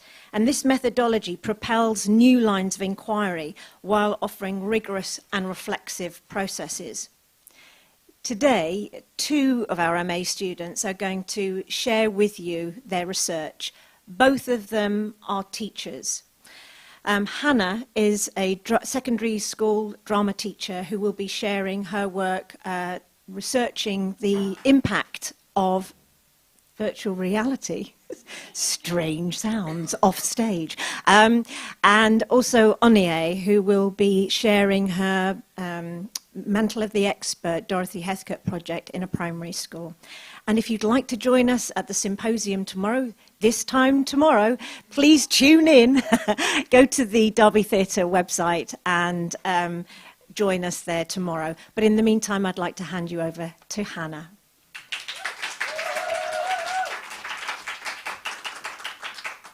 Thank you, Ava. Hello, my name is Hannah Johnson. For audio description, I am a white female. I have shoulder-length brownish / gingery-ish hair. I'm wearing a white t-shirt and a beige woolly cardigan. So I'm a secondary school drama teacher, also a current MA student at the University of Derby and Derby Theatre. I'm going to chat to you a little bit about my research today. So my research is about exploring the thoughts and the opinions of young people in regards to the future of technology and social media. In order to do this, I created my own scripted piece titled Into the Universe in collaboration with University of Derby undergraduate students. So my research question was, where do young people from 2 different schools on the opposite ends of the Ofsted rating slide feel that the future of technology and social media is heading? Very long-winded. Are schools teaching students to think critically about the future of technology? Are they being equipped well enough to cope with the changes to the world of social media and technology? The answer to this question was through multiple other questions to the 2 different schools in separate ways. One of them involved filling in a questionnaire and creating their own social media app in groups, whilst the other took part in a more drama-based workshop in this very room, and being able to physically capture their answers in groups. Okay. So a little bit of background into my research. So Into the Universe started off as a play, following the story of someone who had done something bad in reality and came to the Innerverse, which is an online world, to escape the bad thing that they had done. He meets someone in the Innerverse who was doing the opposite of him, coming into the Innerverse in search of help of something bad that has happened to them. Into the Innerverse was inspired by the album Give Me the Future by Bastille. Really favourite album of mine. The ideas that they created on the album resonate with the themes that I created on Into the Innerverse. I really wanted to create a piece of theatre that young people could see and really resonate with and already relate to have those ideas of what they think the future is going to look like or what it could be. Everyone involved in the performance element of Into the Innerverse is an undergraduate student, there we go, at the University of Derby and Derby Theatre, making this very much a really big collaborative effort by everyone. This was my first ever writing and directorial role, so being able to take on the role and ideas of actors and the tech students as well, to elevate the characters, really elevate the performance in terms of sound and lighting, really brought the performance to life to be able to give these young people that could have been the first time they've ever seen theatre a real glimpse of what it is like.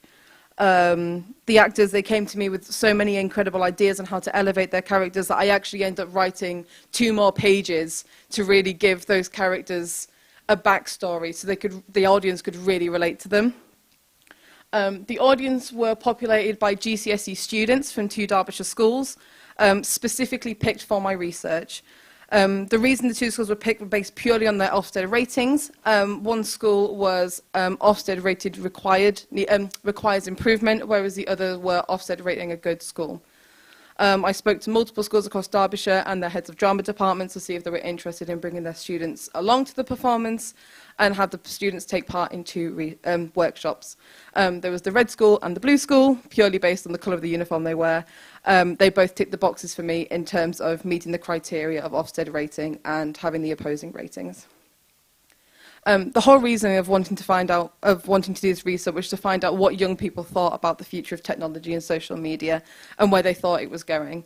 I wanted the questions to be open-ended so they were able to give their own thoughts and opinions. The answers to my research would come in the form of 2 workshops, one written and one physical.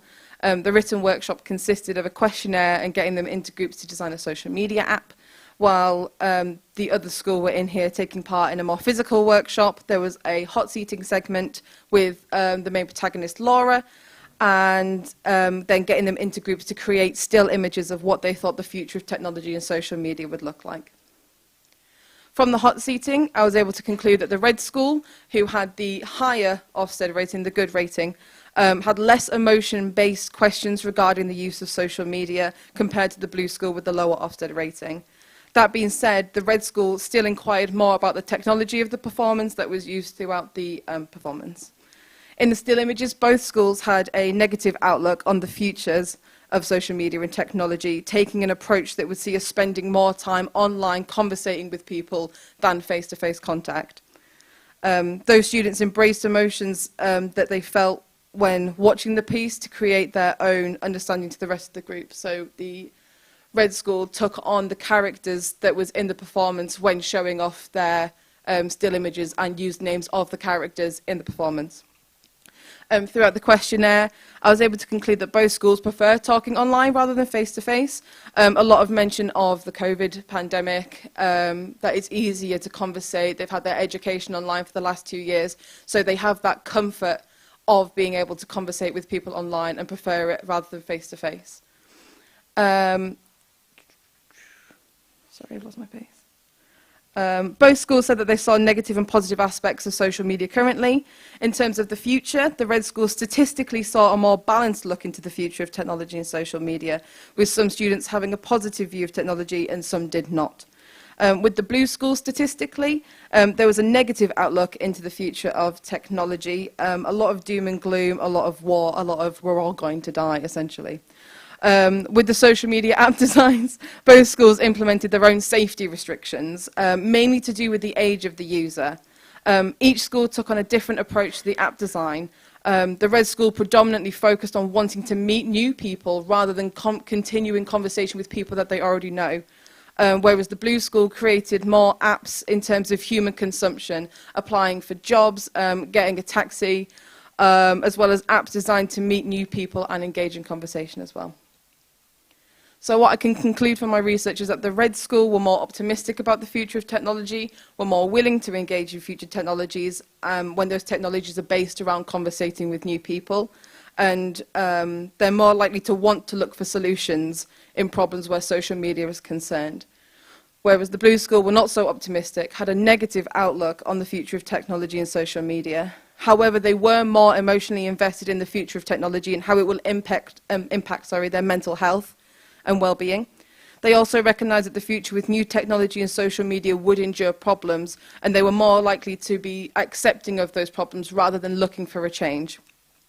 As a secondary school teacher, this leaves me with much to think about whether the young people involved in the research have grasped the concept of being able to think critically about the future of technology and social media, and where it's heading, if it's heading in the direction they believe it will. It also leaves me with the belief that young people are in tune with what's happening in the future of social media and technology. I'm going to hand you over to Onyinye now. Thank you very much for your time.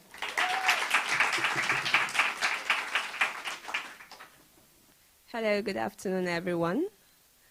My name is Onyinye Ifago, an MA student in the University of Derby, and I'm here to share with you the projects I have done for my MA in Applied Theatre. And I've titled it Utilizing a Video Game Approach with Mantle of the Expert to Facilitate Writing in a Primary School Literacy Context. This project happened in a primary school in inner city Derby with a good Ofsted rating. And the reason why I chose this project was looking at the SAT results from 2017 to 2019 showed that the level of writing percentage was lower than the rest of the subjects, and there was even a lower percentage of children attaining the greater depth writing standard in comparison with other subjects. So I thought about what it is that pleases children these days. What is it what they like doing? And we decided to harness the energies and enjoyment from video games and see if we can use Mantle of the Expert technique to channel it into writing. So the research questions were the impact of using drama techniques in improving writing skills, to check out if writing was better with any gender or ethnicity, and see if the use of drama strategies can boost the creative confidence of primary 6 pupils and then translate to increased engagement and outcome in writing. So at the end of a 3-week session that we had 2 hours per week, doing a bit of hot seating, so still imaging, introducing the children to their fictional character, the person who they are supposed to help, whose name is Linda, from Lagos, Nigeria, who needed help with building a video game for Marvel. We ended up coming up with this. They had video game set designs. They built characters with descriptions. They created a theme song, and they wrote scripts and marketing posters for the game. This is the song for the game that they made. There's the monster, where's the mirror? Our popularity about to 0. No monster's gonna get my clown. No monster's gonna take my crown. I'm the monster of your worst dreams. I want to hear my one, your screams. Hey monster, I'm gonna take you down. You're about to go underground. I'm hungry now, I won this race. No monster ever take my place. So take a seat in my meeting hall. Welcome to you, one and all.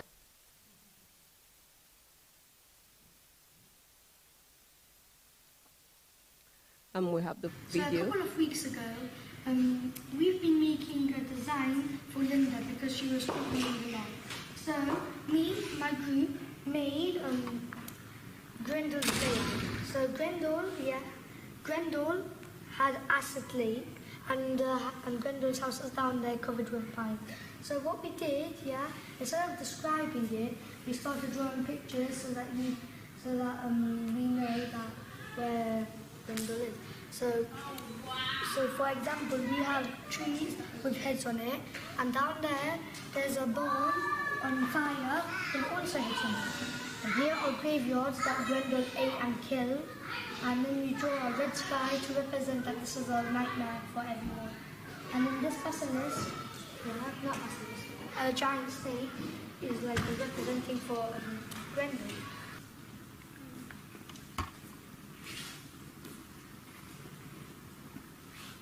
Anything you want to point out to us? No? So we are going to add 3 hearts to the player, and then an actor, a strict, peoples, a clown, the leader actor, costumes, characters, armour, chest plate, boots, shoes, heels, t-shirt, short pants, and a play button and a pause button and a tornado and a crown, and fake blood, hero and a monster. So the children wrote out scripts for the different levels of the game. The low ability children were able to do this. This is some of the work samples. And then the higher ability children did this in the time we had left. All of this work was collected within that time frame. They didn't have extra time to do it further. Then they made posters for the different levels of their games. They decided who was going to play, which age group it was appropriate for. And they also tried to market it to Marvel in their own ways. So my observations and analysis of all of this project drives mainly on not just the drive for results and the drive for high grades and passing of exams. It's also on the fact that with the mantle of the expert technique, children can learn other life skills alongside their academics. So employing this mantle of the expert technique in teaching writing encourages a situation whereby pupils work at a deeper level than just coverage and provides opportunity for pupils to reflect on their own learning. So I have come to realize that this technique is not an approach that can be fully mastered. One can say that they have fully mastered it. Indeed, because the context will continue to change as the curriculum dimensions change, and researchers will just have to be open to the outcomes that are possible. So my journey in my 10 years of teaching, I know that teachers are usually in a hurry to attain coverage of the curriculum. The situation often leaves little time for reflection on practices and working at that, especially with children who need extra time and attention. Most parents are concerned with results, and there is always pressure to deliver the high grades and little emphasis on if children are learning other key life skills.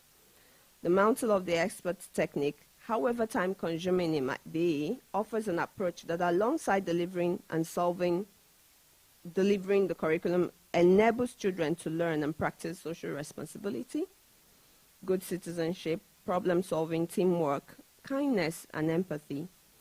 That way, there is deep, purposeful learning, and children will receive a holistic development and have better outcomes.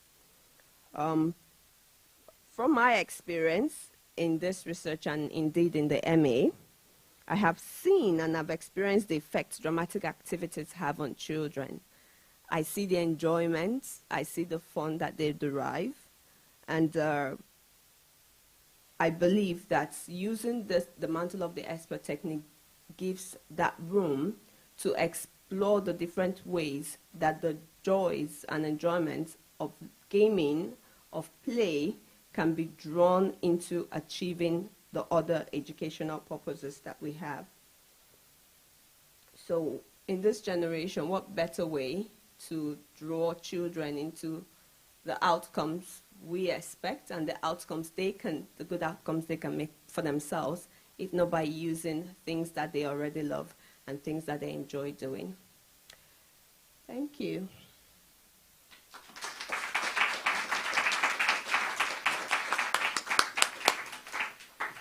Phew! Wow, okay, so taking something from our good friend Ruckus, I think we all need time to breathe, reflect on what we've heard in the first half. If we can just give a massive round of applause to all of our speakers in that first half.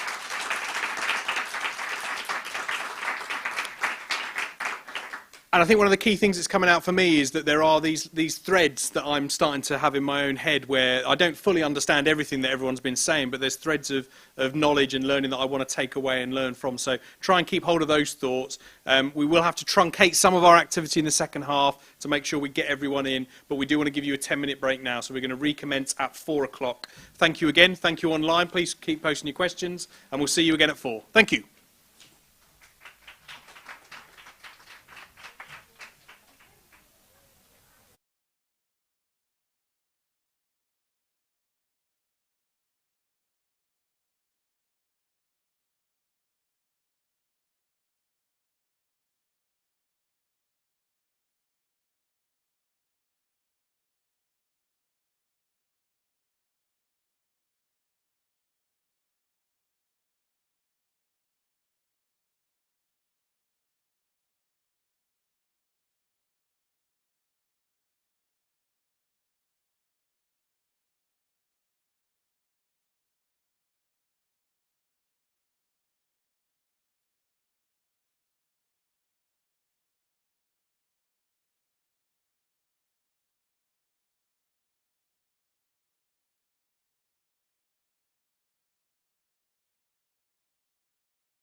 Good afternoon and welcome back to our... Yeah, woo! Woo! Yes, thank you. I'm assuming there was a massive whoop online as well at the same time. I'm going to take that as read. We are going to power on because we've got a lot of content to get through, and we hopefully want to try and take some questions at the end as well. So, without further ado, I would like to first of all introduce Dean Botha, who's going to be giving us a video presentation about some work around empowering youth, and then in person, I'd like to invite up to the stage Niamh Toner, who's going to talk about a similar theme. So please, round of applause, everyone. Hi everyone, my name is Dean Botha. I'm the co-founder and CEO of Empowered Youth. We are an internationally recognized skills development training academy for young people. We've worked in 8 different countries, from South Africa to the Philippines, India, Kenya, Namibia, Canada, and of course now the UK. And we've worked with probably about 62,000 young people through a variety of different delivery methods in the form of workshops, university roadshows, we've had a TV show, we've had a radio show, etc., etc.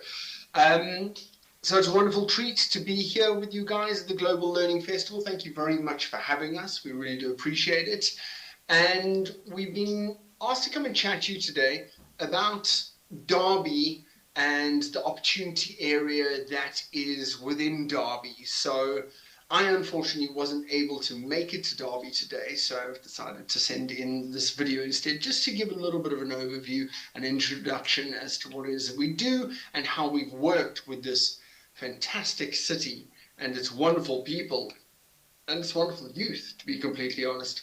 So I have got my colleague here, Niamh Toner, and she's going to be taking you through a bit more information as we go on through this, but I thought I should just introduce myself. Anyway, excuse the rather extraordinary lighting. I have just moved into a new house, hence me not being in Derby at the moment, and this is what I've got for the time being, so please bear with me.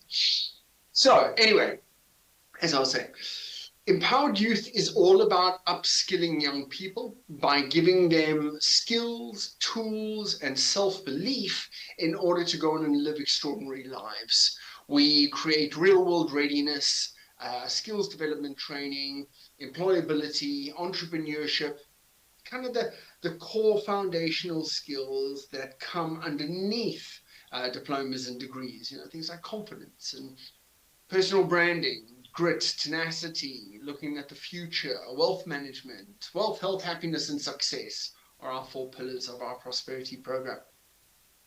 And throughout our 8.5 years of working in 8 different countries with tens of thousands of young people and organizers and universities and governments and corporations, I must say that I've never worked with a group of individuals like I found in Derby, specifically within the University of Derby.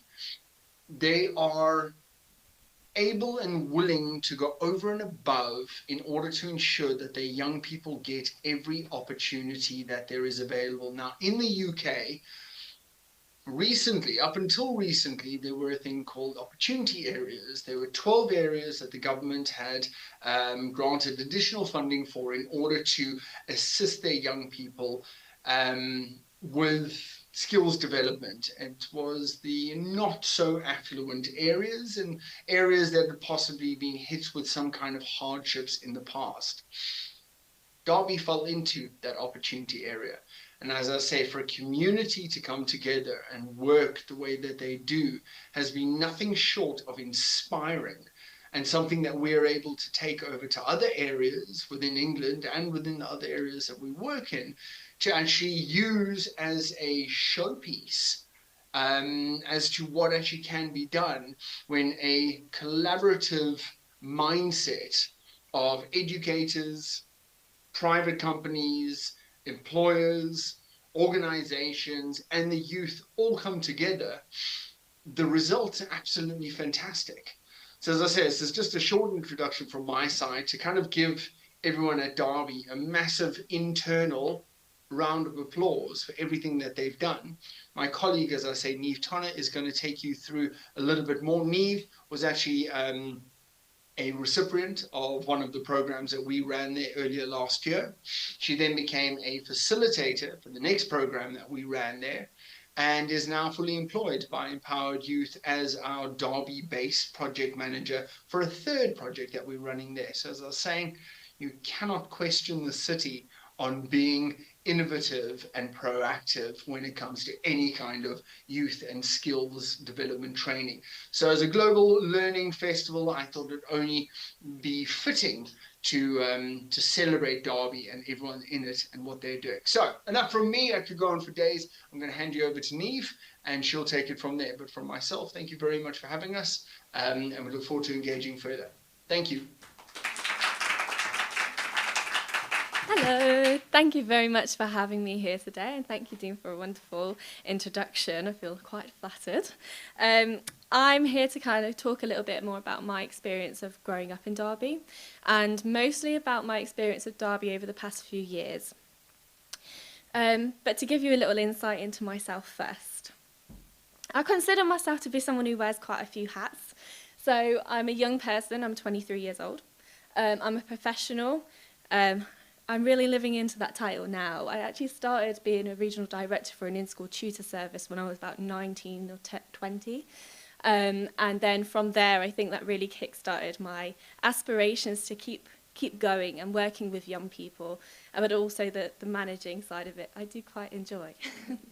I consider myself to be an activist. I'm an advocate for equality, equity, environmentalism, and an advocate for young voices as well. And the most important thing on there for me is that I'm a mother. A lot of people who are in the room today have already met my son, accidentally, but he was here and very much with us, practicing and rehearsing. And then as the reason why I'm here today is because I am a Darbarian, and I will get on to explaining that phrase later. So I live, and people who know Derby well will laugh about this image when I say where I live. I live in a place called Sunny Hill. Now it sounds beautiful, like a little quaint village where the sun shines softly on the hillside, but it's really not. And this is around the corner from where I live. And just like I won't pretend that Sunny Hill is that beautiful place we write books about, I won't pretend that Derby hasn't had its problems too. So here's a couple I will just brief over. We recently faced that our football club had gone into administration. The 2020, with the brutal murder of George Floyd, had made a lot of places around the globe turn inwards and reflect on the fact that racism is still very much alive. Pandemic caused many issues like shop closures, businesses to go into bankruptcy, creatives to do the same, and very importantly, it did massively impact our young people too. Mental health crisis with a backlog that they couldn't keep on top of to give support to young people. And then you had the unemployment rates amongst young people. And we know the cycle. Unemployment leads to poverty, poverty leads to crime. However, I need to backtrack now, like I said I would, and explain the Darbarian side. So in Derby, we are optimists, and we have this very strong positive mindset. And we call our place Darbados. Now, I found this image, and this is actually Derby, but highly edited, where the blue sea is actually where a river flows, and it's not as blue. And it's so commonly known that we call it Darbados that actually, if you use Snapchat and you go to Derby, there is a location filter, or with palm trees. So, with this in mind, I now want to revisit the problems that I've experienced over the past few years and show how Derby turns up and reacts to them. So with the football club, like I mentioned, this was the reaction. Like the turning inwards and reflecting that racism is still alive, this was the reaction. As well as this, and I'm forgetting all about my flashcards that I'd written nicely and numbered, but as well as this, the City of Culture bid, spearheaded by our wonderful host today, Adam Burth, was an incredible initiative where we were bidding to be the City of Culture for 2025. And through this, although we missed out, and we still have 2029 in our eyesight, what it did is brought so many communities together in celebrating the different ethnicities and the diversity that's alive in our city. And that has created a legacy that lives on in Derby. So, I mentioned shop closures and creators struggling. Look at the closed shops and look at the closed shops. We had small businesses and those that were still open but had no tenants. And those who didn't have any tenants, we covered in artwork by local creatives. We had I'm Just Darbs, who actually was just a social media page offering promotion to artists. They help local businesses through a business strategy where they sign up to a card and they get free promotion, and the followers of I'm Just Darbs, the Instagram page, get 10% off. But they didn't have to do that. They just knew that the local Derby businesses were struggling. When creatives struggled, everyone rallied together. And we've already heard about these guys, so and I know we're pushed to time, so I won't keep going. But you can see. As well as this, when youth struggled, which is the main reason why I'm talking today, we can see very much that it was not gone unheard, and their voices were in fact amplified in a time where they felt most silenced. So for me, that's the definition of Derby. And every time that Derby is presented with a challenge, instead of sweeping it under the rug, they rise to the challenge. So I always like to take whatever platform I can to be humble and say thanks. And I won't look at you. But picked a good picture. She said to skim through this. She's quite humble, so but I'll try and summarise. A few years ago, Alex actually invited me along with a load of other creatives and people who just have a voice in the city, and they're all young people, to just join a Zoom call, because we were all locked up at the time, and just express what our ideas might be for the city to become a better place. From that call, I was so inspired for the idea that our voices are heard and we have a chance to actually make change in the city, that I called Alex, because I had her number, and I said, I've got loads of ideas, but I don't know what to do with them. And I've written some project proposals, because at the time I'd not long had my little man, my baby, who's actually like a toddler now, shock horror, and I'd been bored with my little one and just wrote up a load of project proposals that could benefit young people in the city, but didn't know what to do with them. I didn't actually know that there was a term for that. So I said, could this be like a job where you do this? And can I get into talk to people in the council? Is that a thing? And she was like, come on under my wing, and showed me the ropes. And actually provided me with the toolkit, the network, and the space to turn those ideas into reality.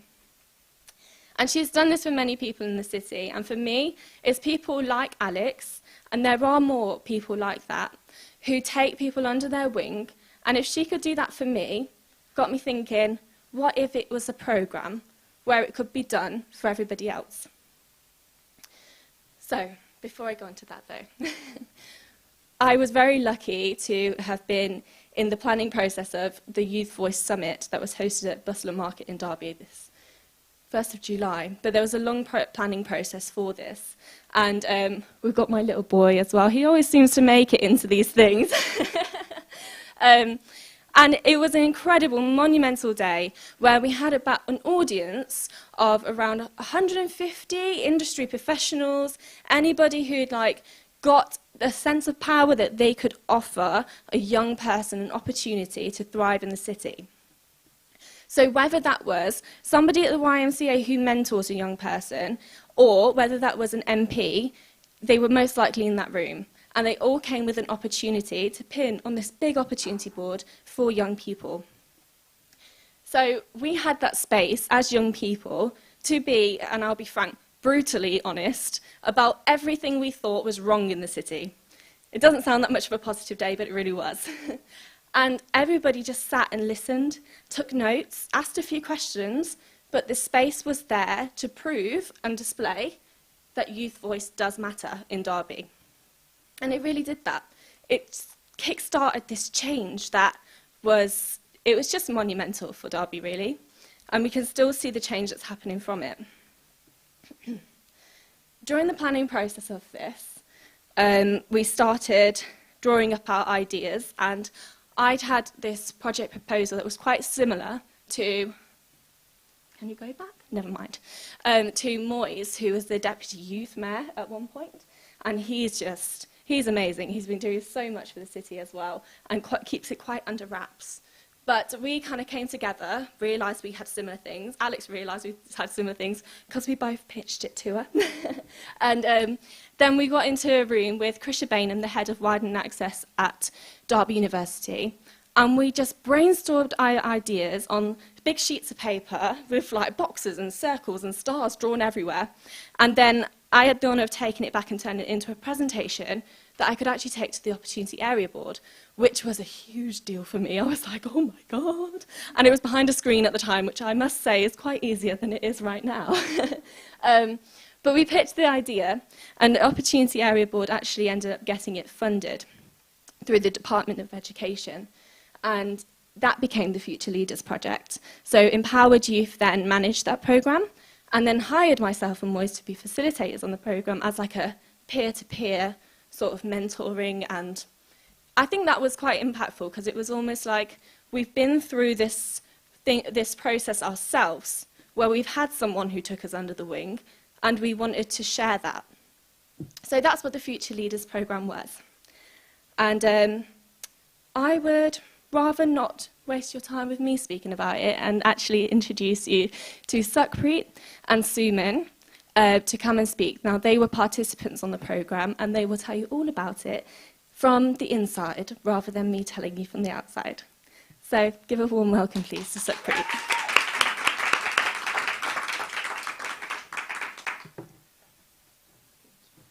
So, hi to everyone. I'm Sukhpreet. I'm 17 years old, and I'm currently doing. I'm currently in my second year of college, studying for my A levels. To start over, I grew up and was raised in Italy, and I just came here in 2019, where just before the pandemic. So when the pandemic hit, it was really difficult for me because there was a language barrier for me. I could understand English, but the problem was the speaking for me, so I just closed myself off and didn't talk to anyone at that time. So going through the pandemic was a really difficult time for me. So this summer I had the opportunity to participate in the Future Leader Project, which was a 2-month program where I and another 19 people had the opportunity to get a level 2 qualification in leadership at the Derby College, a mental health first aid certification, and then we went to Kingswood to apply the skills that we learned in the previous week that we spent together. This program has really helped me so much get out of my comfort zone, as I would never have never had the courage to do public speaking, but now I'm here standing to speaking to all of you, and I really have the confidence that I never had before. So in just 2 months, this program has changed me so much in a positive way, and gave me so many opportunities, as I'm currently doing an internship with the Empowered Youth, who manage the Future Leader Project. And this program, I think there should be more youth and young people should participate in this kind of program, as they can get out of their comfort zones and they learn how to socialize more, as for the pandemic it's been really difficult for people to know other people. So for what I think, there should be more youth programs like this one, as our generation needs it. This generation needs to have the opportunities like me and the friends that I made along this project had, and this will help them understand themselves more and be aware of what is happening in their surroundings.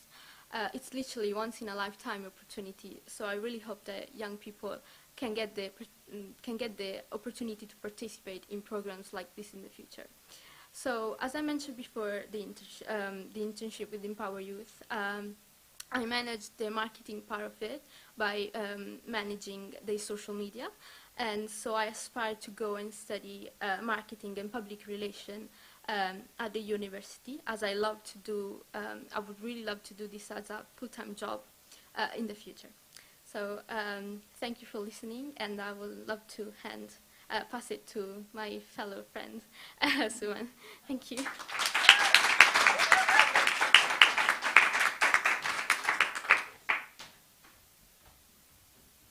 This is very nerve-wracking. Oh my god, okay. I'm just gonna... I'm a little bit short for this mic, aren't I? Right, okay. Hello everyone. My name is Suman. I am 23 years old and I am currently pursuing a Master's in International Human Rights Law. So throughout the course of my academic career, the constant strive for success and post-validation has always been an ambition of mine. So though that might sound a little bit selfish, but I've always wanted to grasp upon every opportunity that's always come to me in a way that I could feel that I've accomplished something in my life and known that I've done something worthwhile. So being a woman and part of a South Asian ethnic minority community, such ambitions and goals have always come with barriers, and the undeniable fear and anxiety of doing well and not finding that opportunity to achieve in life. And my career path itself has also asked a lot from me, and I've always considered the opportunities that have come in my way as valuable experiences. So the introduction of the Future Leaders Project has led to me getting out of my shell and gaining back the confidence, the confidence that the pandemic had kind of diminished in a way. So when this project initially started, I was a person with an introvert personality, so I was very kind of back into trying to hide in the shadows, trying to go in between personalities to kind of hide away.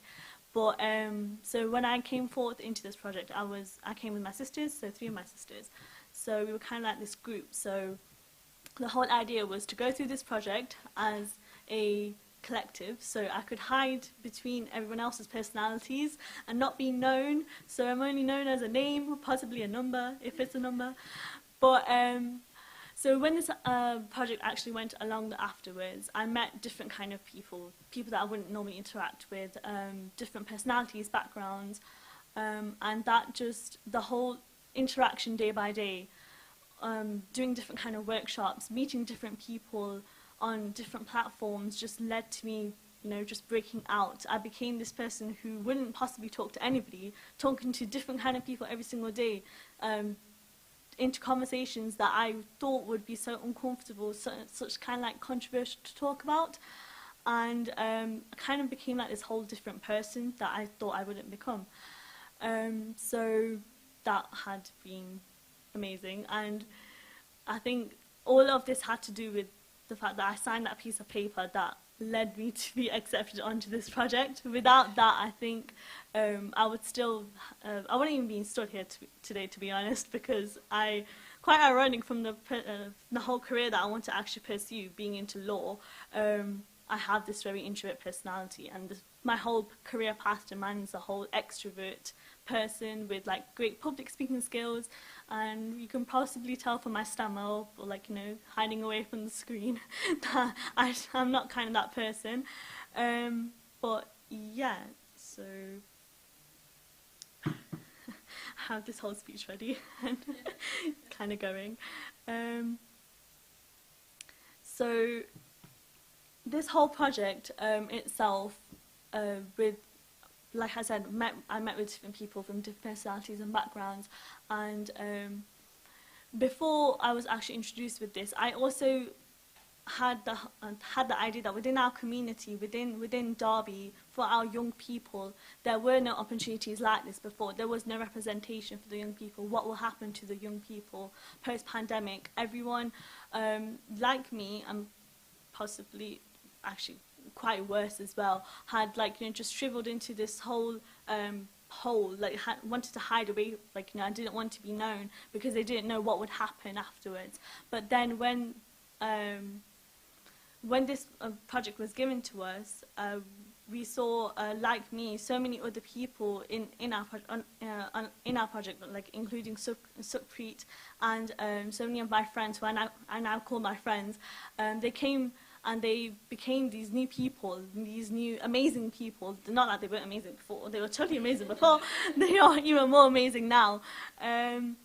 But there was like projects like this before in our community. There was no representation of young women, especially within my community. I didn't see women being part of projects like this. I didn't see women coming out and actually being heard, like their voices being heard, their opinions being even considered. To be honest, this pandemic hit and then restrictions were placed, and then that just led to even more restrictions being put on girls and young women and, you know, older women as well. Because they were just taught, you know what, be in these four walls, and that's where you belong.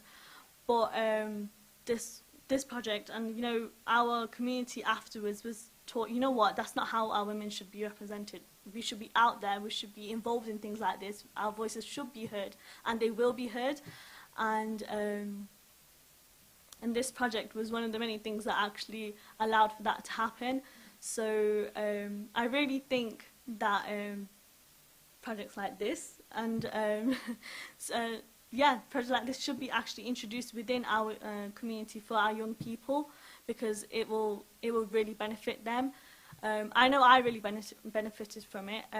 I was told that I now have my own identity, and I am now known not as the Four Sisters, but as Suman by herself, and yeah, I really think this is really important, and it should projects like this should continue in our community for the benefit of our young people, because this is what they need right now. This is really what they need right now.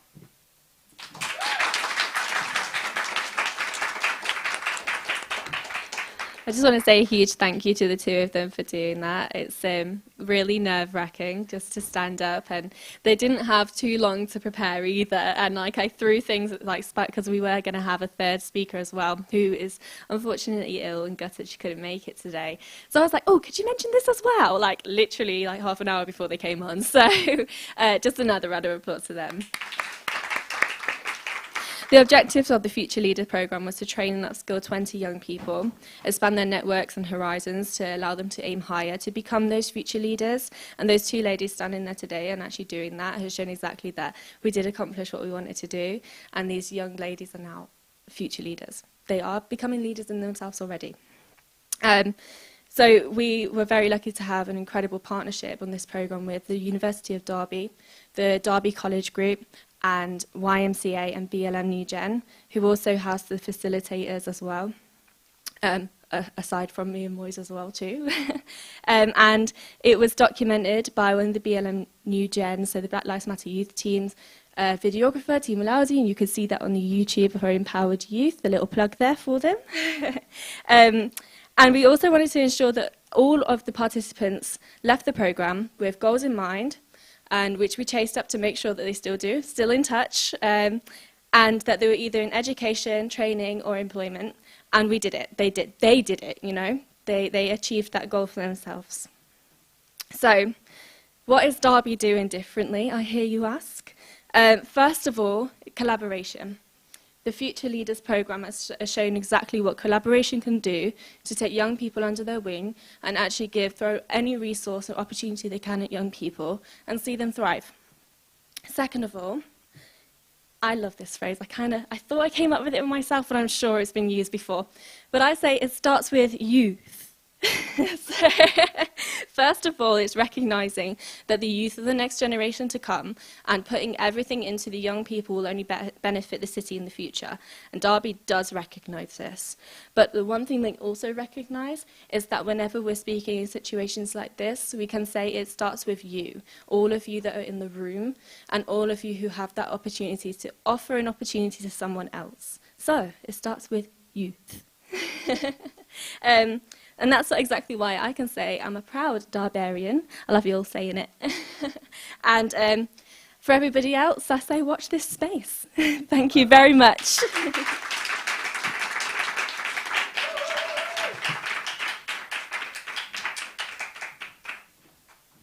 Thank you. We are going to move on, but I think once again, just another massive round of applause for our speakers today. It's really difficult. You did a brilliant job. Thank you. So now we're going to do a bit more of a deep dive into some of those engagement techniques and some of the ways that we as a city have looked to find ways to communicate with young people and then create this feedback loop to feed into strategic plans going forward. So with that in mind, I'd like to welcome Joe Wilkinson from Derby County Community Trust. Thanks, Adam, and hi, everyone. My name's Joe. I have got shoulder-length brown hair. I am wearing glasses. I'm a white female and wearing a grey dress. So that describes me, hopefully. I'm going to just whiz through a few slides around an inclusion project that we've run in Derby over the last couple of years. I think most of you in the room will be aware of the context, but hopefully that slide, for those of you that are online or less familiar with Derby, that will set the scene a little bit around some of the challenges that we've faced in Derby. Very familiar, a lot of cities face these sort of challenges, but very much Opportunity Area was brought in to try and address some of those challenges, and specifically the inclusion programme was developed really to try and solve some of the issues that we were facing. And absolutely what we found from the pandemic was that it just exacerbated those challenges. The gaps between the haves and the have-nots just got bigger. So we had quite significant investment in the last 2 years of the Opportunity Area funding to develop an inclusion programme. And that programme was about building capacity and capability in mainstream schools to support vulnerable children at risk of exclusion or likely to become at risk of exclusion. And I think it would come as no surprise to all of us that those young people that are permanently excluded, it just makes them more vulnerable. It makes them more isolated, not just from their school, but from their community setting as well. And it was all about us working together to provide the right support in the right place at the right time. Children and young people were absolutely at the heart of what we did.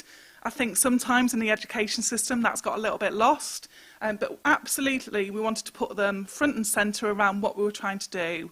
And to do that, we absolutely needed to capture youth voice, we needed to understand the lived experience. We talked very much to young people that had been permanently excluded to learn from those experiences, but we also talked to those children and young people that were vulnerable, were marginalised, to really start to understand what their needs were. In terms of the approach, it was very much about connection and collaboration. This is a phrase that I use all the time, but it was about working in partnership with a whole range of organisations. The education system is really complex, and sometimes we haven't got the right people talking to each other to develop those links and to develop systemic change. That's a mouthful. It was also about learning from data and insight to make sure that we were looking at the data, what was that telling us around the needs and the makeup of the communities that we were working with, and sharing good practice. There was already some great practice in place in the city, but what we weren't doing very well was necessarily sharing that across the network. And ultimately, you know, this was a fairly quick, short programme that was an 18-month programme in terms of development, but absolutely what we didn't want to do was to parachute something in and disappear beyond the OA funding. So it was about ensuring that legacy and sustainability of what we were doing. Developed a whole range of approaches, and I haven't got time to go into details around what all of those were, but what I would say is that they were in a range of school settings and community settings. The opportunities that were provided were obviously centred around children and young people, but we also provided some opportunities for parent carers and families, alongside opportunities for school staff to be able to access around. What we did want to do was to really measure the impact of the work that we were doing. We're all passionate around inclusion, children and young people, Derby, but we knew that we had to capture pretty effectively the impact that that work was having. So we commissioned some social impact research to really measure the impact of the work that we were offering in schools for children and young people to access. And the results of that have been really, really powerful for us to move beyond the Opportunity Area funding into what we're existing as now. And the feedback from children and young people, first and foremost, was extremely positive. So they found it useful, they found it improved their school life, but also they found it improved their life outside of school. They enjoyed coming to the activities, and as a result, we saw an increase in their attendance, their attitude to school improved, their happiness and well-being improved, and their aspirations and motivation for the future improved as well. Some really positive data, and we've got a full report that goes into a lot more detail. Perspective from parent carers kind of echoed that. So the vast majority of parents said that it was really useful and beneficial. That actually increased to 100% of parents and carers feeding that back, depending on the length of a programme. So if their young person had accessed a minimum of a month or 6 weeks of delivery, 100% of them said that it had been really useful and beneficial. I think we all spout data, but what was really powerful from this was parents and carers observed that their children were happier. They, as families, were talking and communicating more. They were arguing less. So the impact was much broader than initially what we thought that this piece of work was about. Schools as well agreed that the interventions, the early interventions, the support that we'd put in for their students was extremely useful and beneficial. And what was a really powerful piece of data for us was that 62% of those young people were no longer at risk of exclusion. So that was really powerful that we were achieving what we'd set out to achieve through the programme and through the work that we were doing. So schools were also reporting that positive change as a result of what we were setting out to do. We were also able to demonstrate potential cost savings. This was really important to us so that we could move beyond the opportunity area funding that we knew was for a limited period of time. That connection and collaboration was the key bit really around how we got the right people around the table to hear around the impact of what we were doing.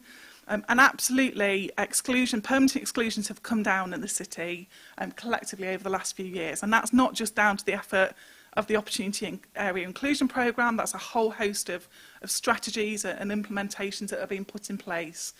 But we were able to show that we can bring down exclusion levels quite significantly in the city, and we can make some really significant cost savings as a result of that. We've still got some challenges around suspensions, so fixed-term exclusions, temporary exclusions from school settings. Children are losing out massively on school days and days in school in terms of the impact on their learning, but also their well-being, and we need to work together to continue to address that. So some really, really positive data that came out of that work. We worked with a whole host of different organisations, and it took time to build those relationships, but that was key for us to kind of pool the expertise, the knowledge, the resources that we've got in the city, which are extensive, to be able to develop those opportunities for our community. What we've moved into now, so beyond the opportunity area funding, we've kind of moved from what was an opportunity area inclusion programme to now being an inclusion partnership. And I think that that's a real key word that I kind of want to point out, is that word partnership is key. So it's not a programme that necessarily has a start and an end. It's about a partnership, and it's about that collaborative approach to developing an inclusive culture across the city. Much easier said than done, but I think in a short period of time we've shown that we can make that difference. We know that there's a growing need of children and young people that need to access the support.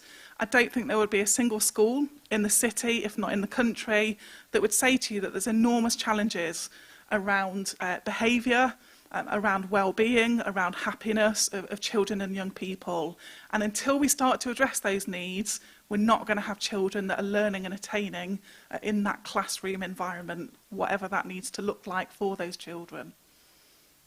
So what we've done is we've developed this model or this infrastructure around an inclusive approach for the city from an education perspective. And I'm just going to play you a quick video, which is really the key bit, the umbrella around what we want to develop based on an inclusion charter.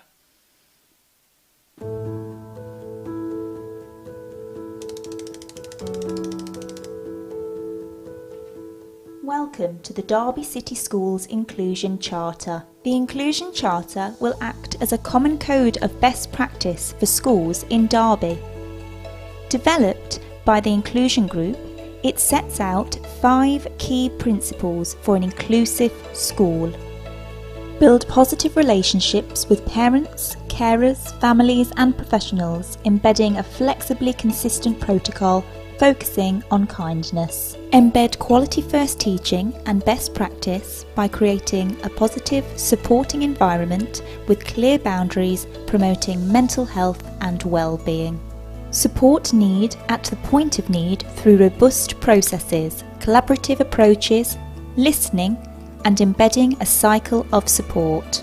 Assign an inclusion leader, ensuring all members of the community are valued and that language is consistent, accessible and supportive.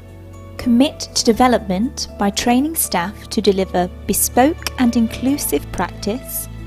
Reflect on practice, identify opportunities and implement change. Now let's take a look at how we can support you. We will train and develop a city-wide network of inclusion leaders across education settings. This network will be committed and passionate about improving outcomes for learners and drive the implementation of the Inclusion Charter. We will provide ongoing support, training and development including Inclusion Leader Network meetings, CPD offers, conferences, Derby Direction Charter Schools portal and online resources and tools. We will produce a directory of support for schools to access, including sharing expertise between schools, early intervention programmes and targeted training and development. The vision is to see an inclusive school culture across the city, supporting key strategies to ensure there is one overarching inclusion plan for Derby.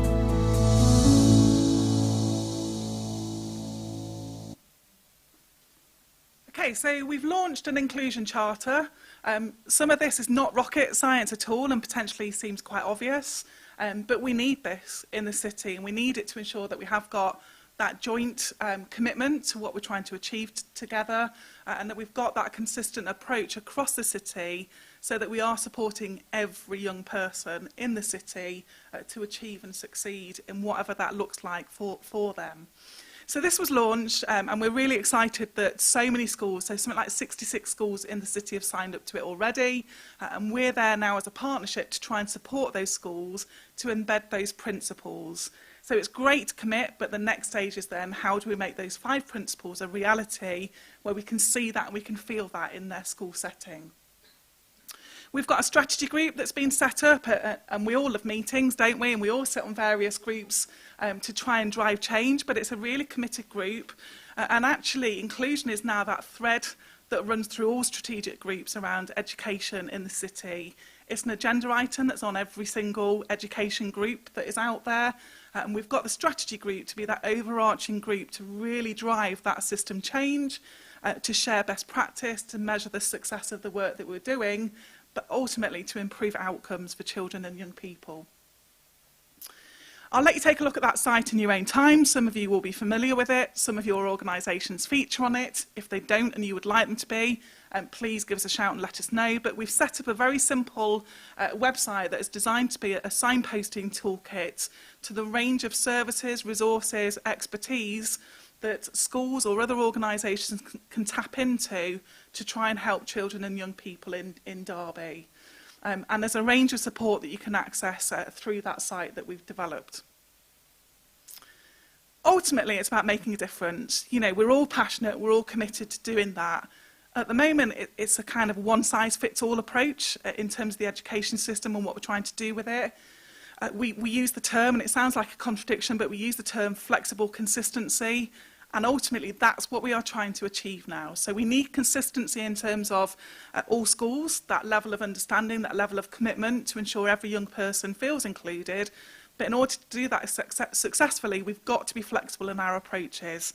You know, we can't have a one-dimensional approach to what a school looks like and feels like anymore. We've got to really work with each young person to make it work for them. Because ultimately, if they don't enjoy school, they're not going to want to come to school, and they're definitely not going to develop into being that lifelong learner.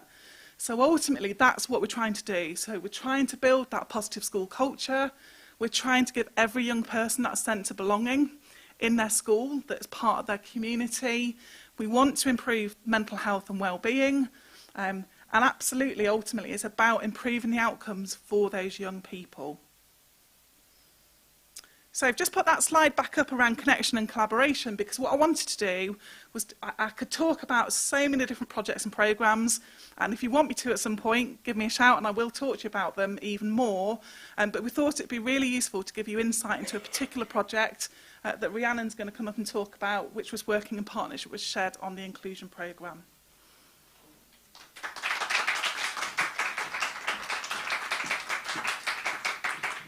Thanks, Jo.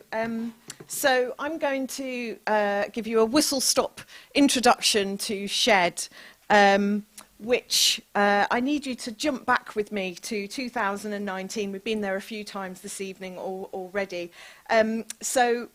The idea was that in 2019, I was standing in a back garden looking at a ramshackled shed that was literally falling down before my eyes. And I started to deconstruct it even further and think about the materiality of the shed, the potential of how it could be reconfigured and how it could become a research space for knowledge exchange, somewhere that was a social hub that was safe for people to come together to talk. And so Shed was created, and we played with the word Shed as well, so it became the Social Higher Education Depot. And also then we developed the idea of shedding, so we have a large team of people that consider themselves to be a shedder, and some of them are actually smiling at me in the room right now. So the idea was that we were really playing with language and playing with this idea of how we could shed preconceptions about people and place, and to do that in a rather playful way through touring an actual shed. But what we wanted to do was also think about how it hooked in with my own social design research interests, which was looking at how we design spaces to talk, to come together, and how we could then think about that through the work of the Shed, where we break it down into its parts, and we start to think about those formal research questions. So how can we engineer spaces to transform the way that we think or that we feel about people and place? So here are just a few. We actually now have over 32 designs. I have to do a shout out to Baron Slabert and Sarah Webb and the wider Shed team, who I know are watching, who are absolutely fundamental to the design process and to the touring of the company. And I also wanted to just give you a sense of how every single shed design you can see has been co-designed with a community that we have spent time with, not only designing the space that they wanted to then use, but also to really think about what the purpose, was it fit for purpose? What did they need to talk about? What did the shed need to be able to deliver in terms of being a safe space for people to talk? So it doesn't hide behind the fact that it's a shed, is it? It is what it is. It's no more adequate for its purpose, it's semi-solid, and it's unavoidably open and vulnerable to the outside world. If you want to find out more about Shed, I believe that the website is in the live chat, and you'll be able to then go to the site and see the host of projects and programs that we run and that we tour nationally, and the research project that we are developing at the moment, which is focusing on shedding light on long COVID. So how does this work? So this is absolutely at the core of everything about Shed. It's about understanding that the community is the expert in their own lives. And we really attend to this. And so every project that we agree to do, everybody involved has to understand that they are co-designers, they are co-creators, and they absolutely then become a shedder and take ownership of that shed. And so we work very closely with our partners, and we've worked very closely with Derby County Community Trust. And I want us to now just watch a clip about this project, Derby Voice. So shout out here to Dahi Mahmahon, who led on the research inquiry with me, and to the wider Shed team and all our partners that have made this project possible. So this was in response to the pandemic, life in lockdown for young people in Derby. So if we can just please play the VT. Thank you.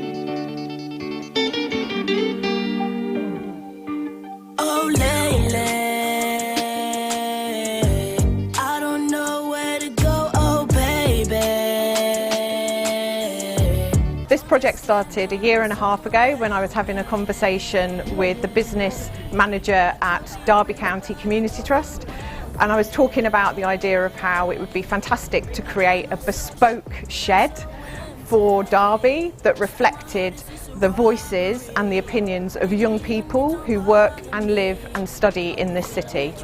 I'm gonna be something, patience, not rushing. So one of the key things for me was that this was a co-designed installation, and it was also co-created with different schools, with the inclusion hubs, with students from the University of Derby, with staff and researchers from the University of Derby, and that we also widened the opportunity to artists that were living and working in the city, that weren't necessarily in formal education, that wanted an opportunity to have a creative outlet, to show their practice, whatever medium that was, and that we would then create a series of shed commissions for artists to express themselves. So alongside all of the stakeholder partners that we've been working with on the project, we've also been able to speak to people that we didn't know before.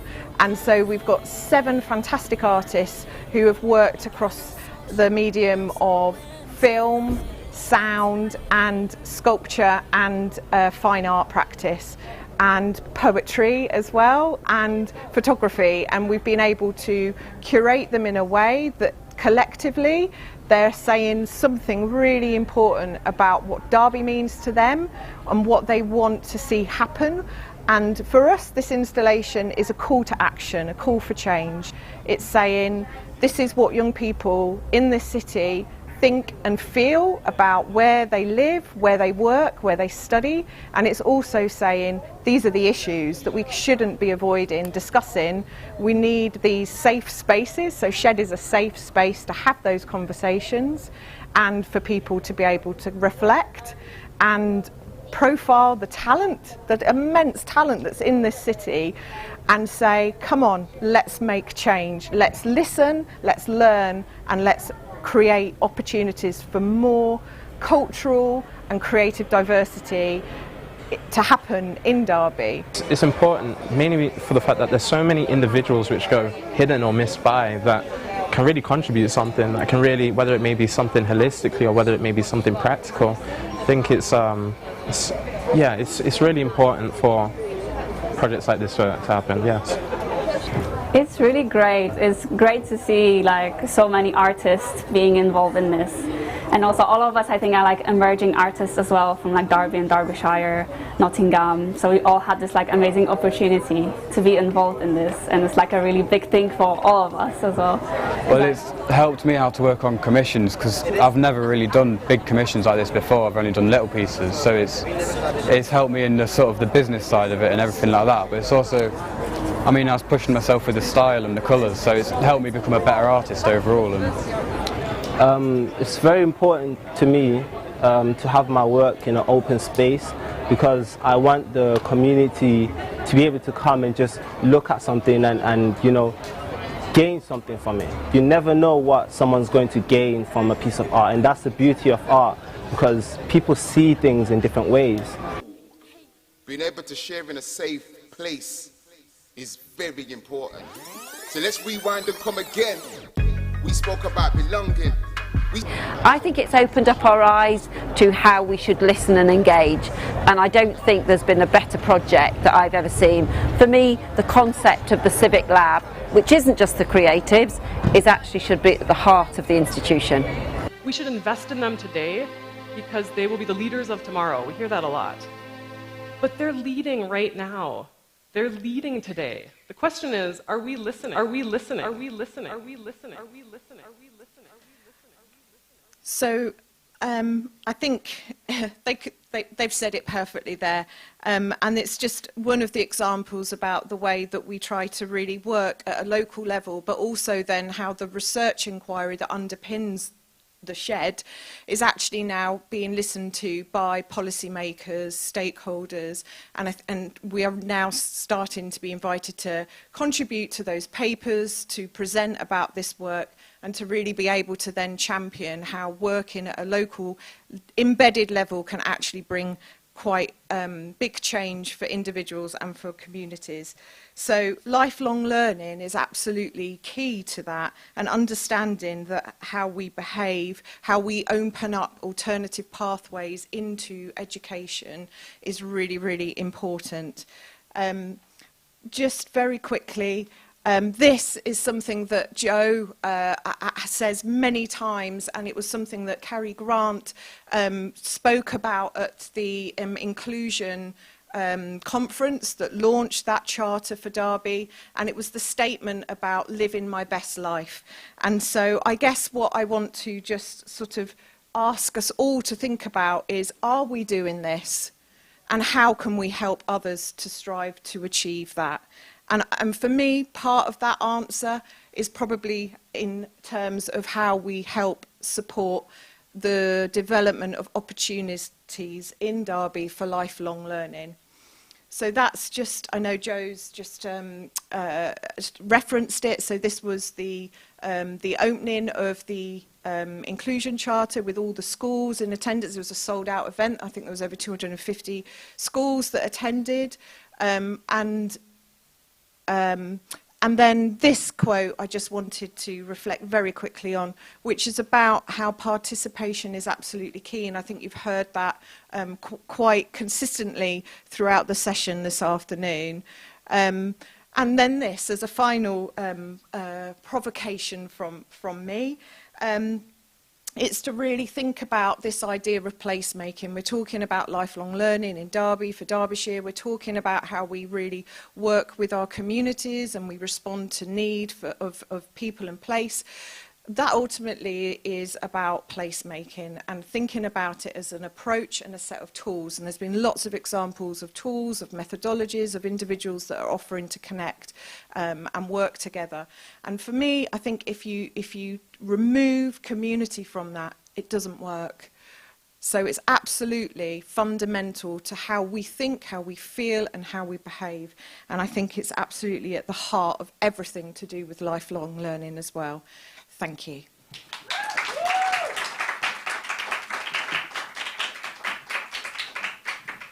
Brilliant, brilliant, brilliant. I just want to say special thanks to all our speakers in the second half, because as you can see, we are powering through quite rapidly here because we don't want to take away opportunities from young people, and the event that's in here afterwards is a rehearsal for the youth theatre. So if we overrun too much, we're stopping young people having those experiences that we're talking about today. But we do have around 10 minutes now to have some Q&A. If anybody's got any questions, either online or in person here, and probably just to get some reflections from some of our speakers today about what we've been talking about and some of those ideas. And I've just written some words down, but if I can invite Rhiannon, Bill, Bally and Alex and Neve up to the stage, please. There are chairs there and microphones.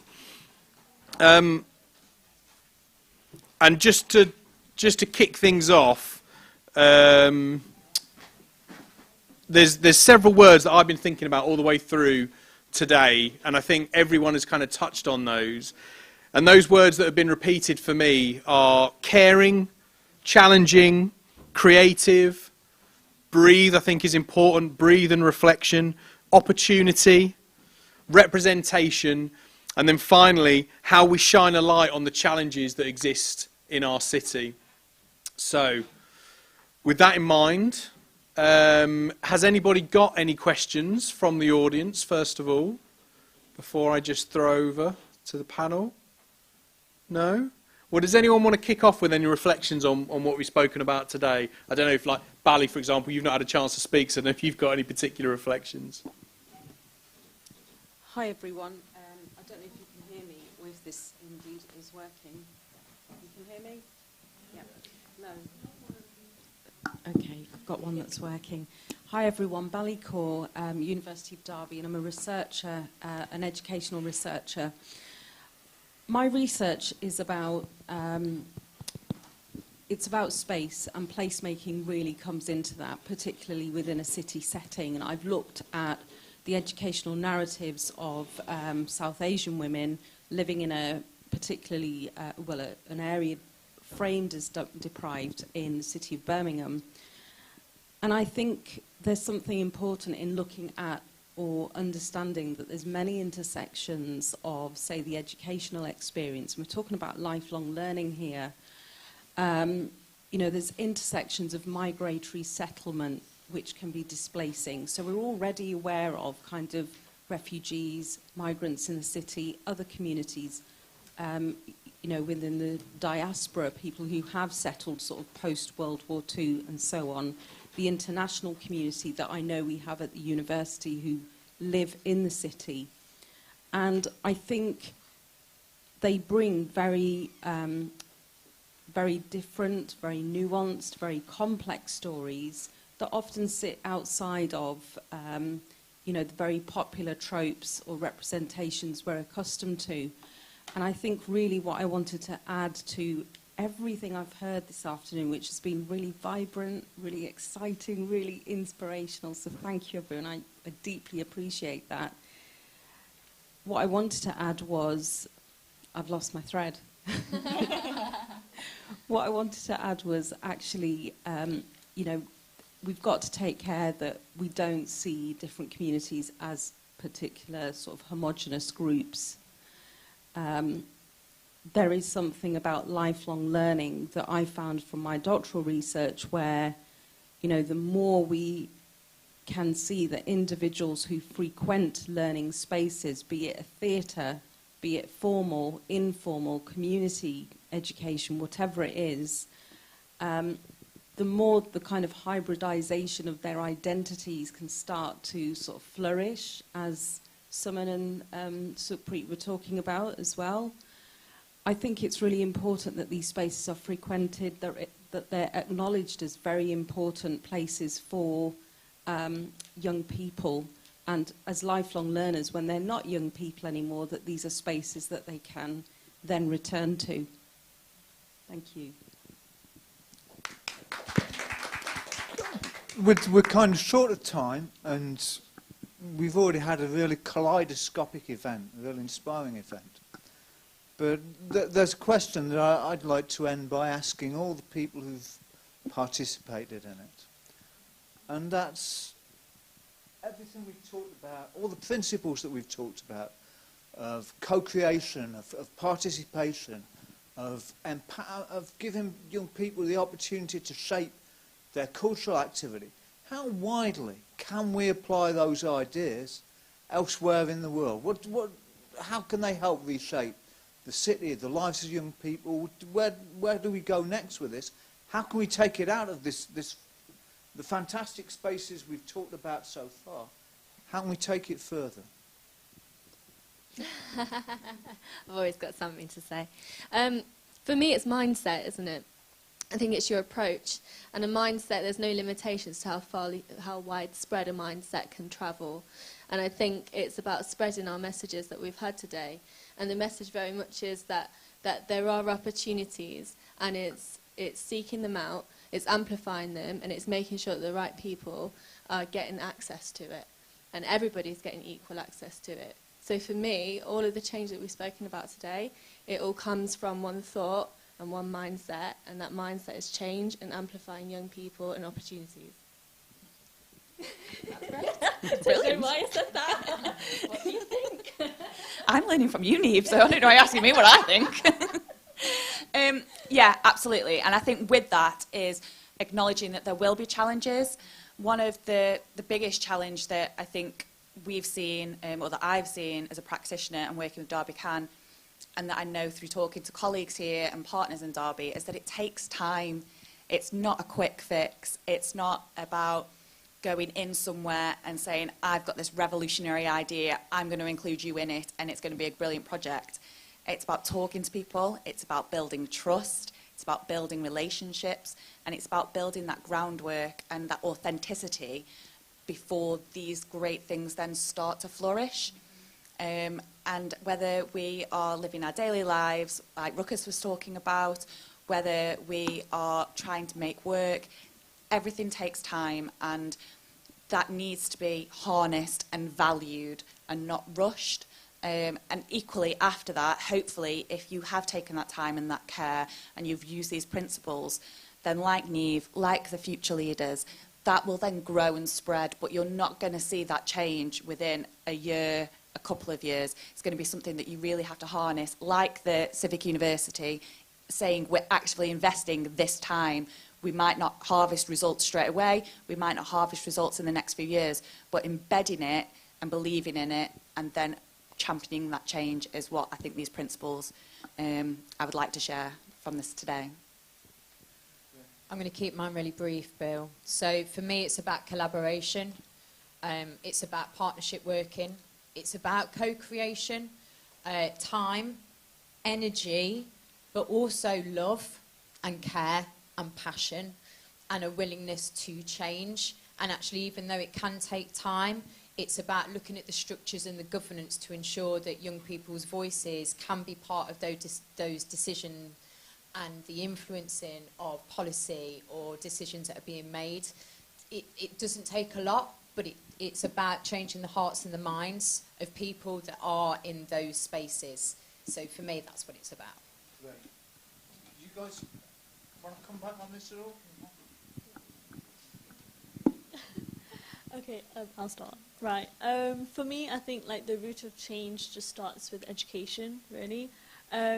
Like, you can think about, you know, oh, I want to change this and this, but it's like, how can I do that? How can I start, like, you know, like, who do I seek to? What do I do? For me, I think individuals, they want to take that step, but they just don't know how to. They don't know who to talk to. They don't know how to access certain stuff, and they don't know if there's opportunities for change are even available. So for that next step, I think it's also just taking steps back and just thinking about that the root of change starts off with education. That just giving those youngsters that opportunity to understand and learn and develop their own mindsets, their own skill set first, and then taking that out and then creating that chain of change, if that makes sense. Great, thanks for that. So, please, yeah, sure. I think for me it's, I agree with Suman, but you also have to have the will to change, because if you don't have that will, you will never change. You will never make the change about yourself, but about others as well. Like for this project, I saw the growth in myself in just 2 months, but the growth in also the friends that I made along the journey that made this growth. So yeah, I think you need to have the will to change. Yeah. That's great. Thanks so much, Adam. I think that's the only question really, or they're the only questions we've got time for, aren't they? They are, I'm afraid. Yes, we are going to finish there. So let's wrap it up there. You know, we live in a world where not everybody thinks in the same kind of ways that we've heard about this afternoon. And, you know, we can't cocoon ourselves from the world around us and the pressures that'll put, the barriers that'll put in our way. But I think if we can take the spirit of this event out, then that'll take us a long way forward, won't it? So, back to thanks to everybody who's taken part. Back to you, Adam, to wrap it up and kick us out. That's a great way of putting it, yeah. You don't have to go home, but you can't stay here, as they used to say.